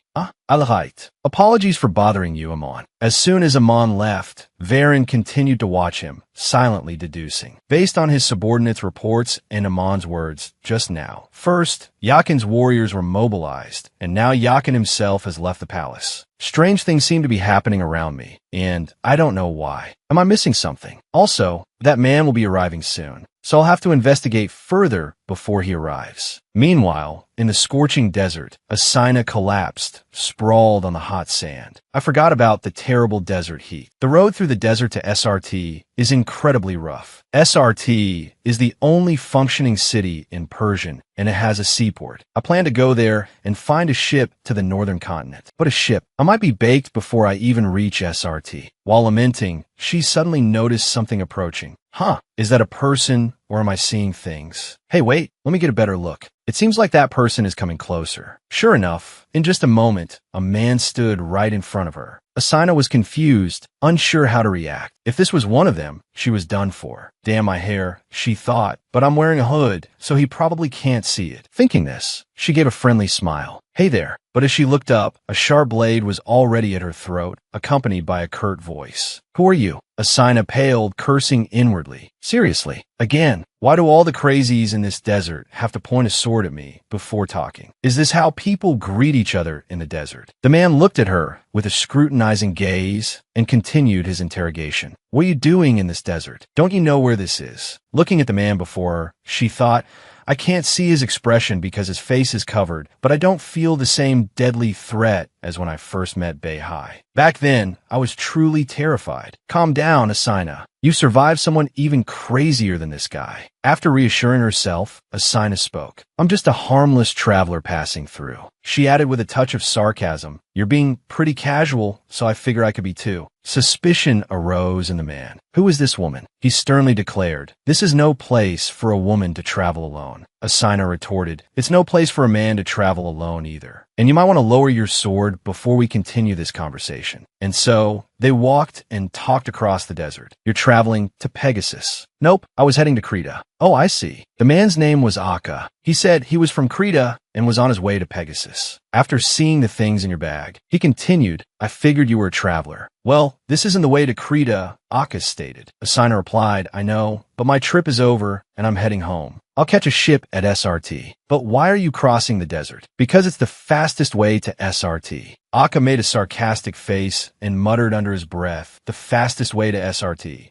More like the fastest way to meet your maker. Asina heard him and inwardly fumed. She forced a smile and asked sweetly, hello. Are you mocking me? Akka sighed and said, Who travels across the desert to get to SRT? Most people go around it. I don't know if you're stupid or just enjoy suffering. Although furious, she just chuckled it off. I can't tell him I'm running away. He was actually quite handsome up close, and his aura reminded her of someone from Chrome War. I wonder if his parents are from Chrome War. Asina asked curiously, So where are you from? Akka replied, SRT. She feigned surprise and excitement. Really? Do you think I'll reach SRT in a week? Akka snorted. A week. At your pace. You'll be building your own tomb along the way. Asina's eye twitched, and she cursed him silently. This jerk keeps looking down on me. My stamina is above average, you know? Whatever. I just met someone from SRT, so I'm going the right direction. I'll get to SRT in a week. Finally, I can relax. Well, bye. Nice to meet you. Akka looked startled. You're really going to SRT? Asina declared, I'm not going to die, so don't worry. Bye. I'm off. Akka stared after her, frozen. Unable to leave her, he quietly started following her, making Asina feel uneasy and awkward. Hey, why are you following me? Caught red-handed, Akka froze for 5 seconds and deliberately looked away. I'm not following you. I have things to do, so don't mind me. Finding him incredibly annoying, Asina could only fume inwardly. Good heavens, how can I be comfortable when you keep following me? And so, the two continued together, their journey stretching across the vast desert. Back at the royal palace, "Sir, I have divided the Azami squad into 3 teams and sent them to the capitals of Inpizian and Saza. The rest of the squad remains on standby." A little about the Azami. In Pizian, there are 7 units under Jockin's direct command, and among those 7, the Azami are the most agile. Back to Kareem, who continued to fret and fuss. "Your Highness, are you sure you want to go personally? I can go in your stead." Before he could finish, SH glared at him with a terrifying look and growled. Faced with his resolve, Kareem could only bow and obey. "I may be gone for a long time, so pay special attention to the security around the palace." Kareem respectfully obeyed. "Yes, Your Highness." SH then leaped onto his warhorse with impressive flair and bid farewell. "I'm off." As he was being escorted, Kareem curiously asked, "Do you know where you're going, Your Highness?" SH replied decisively, "Probably." "If you were that woman, where would you go, Kareem?" Kareem pondered for a moment and answered, "I'm not sure, Your Highness. She's a difficult woman to predict, but perhaps she's escaped to somewhere very hard to find."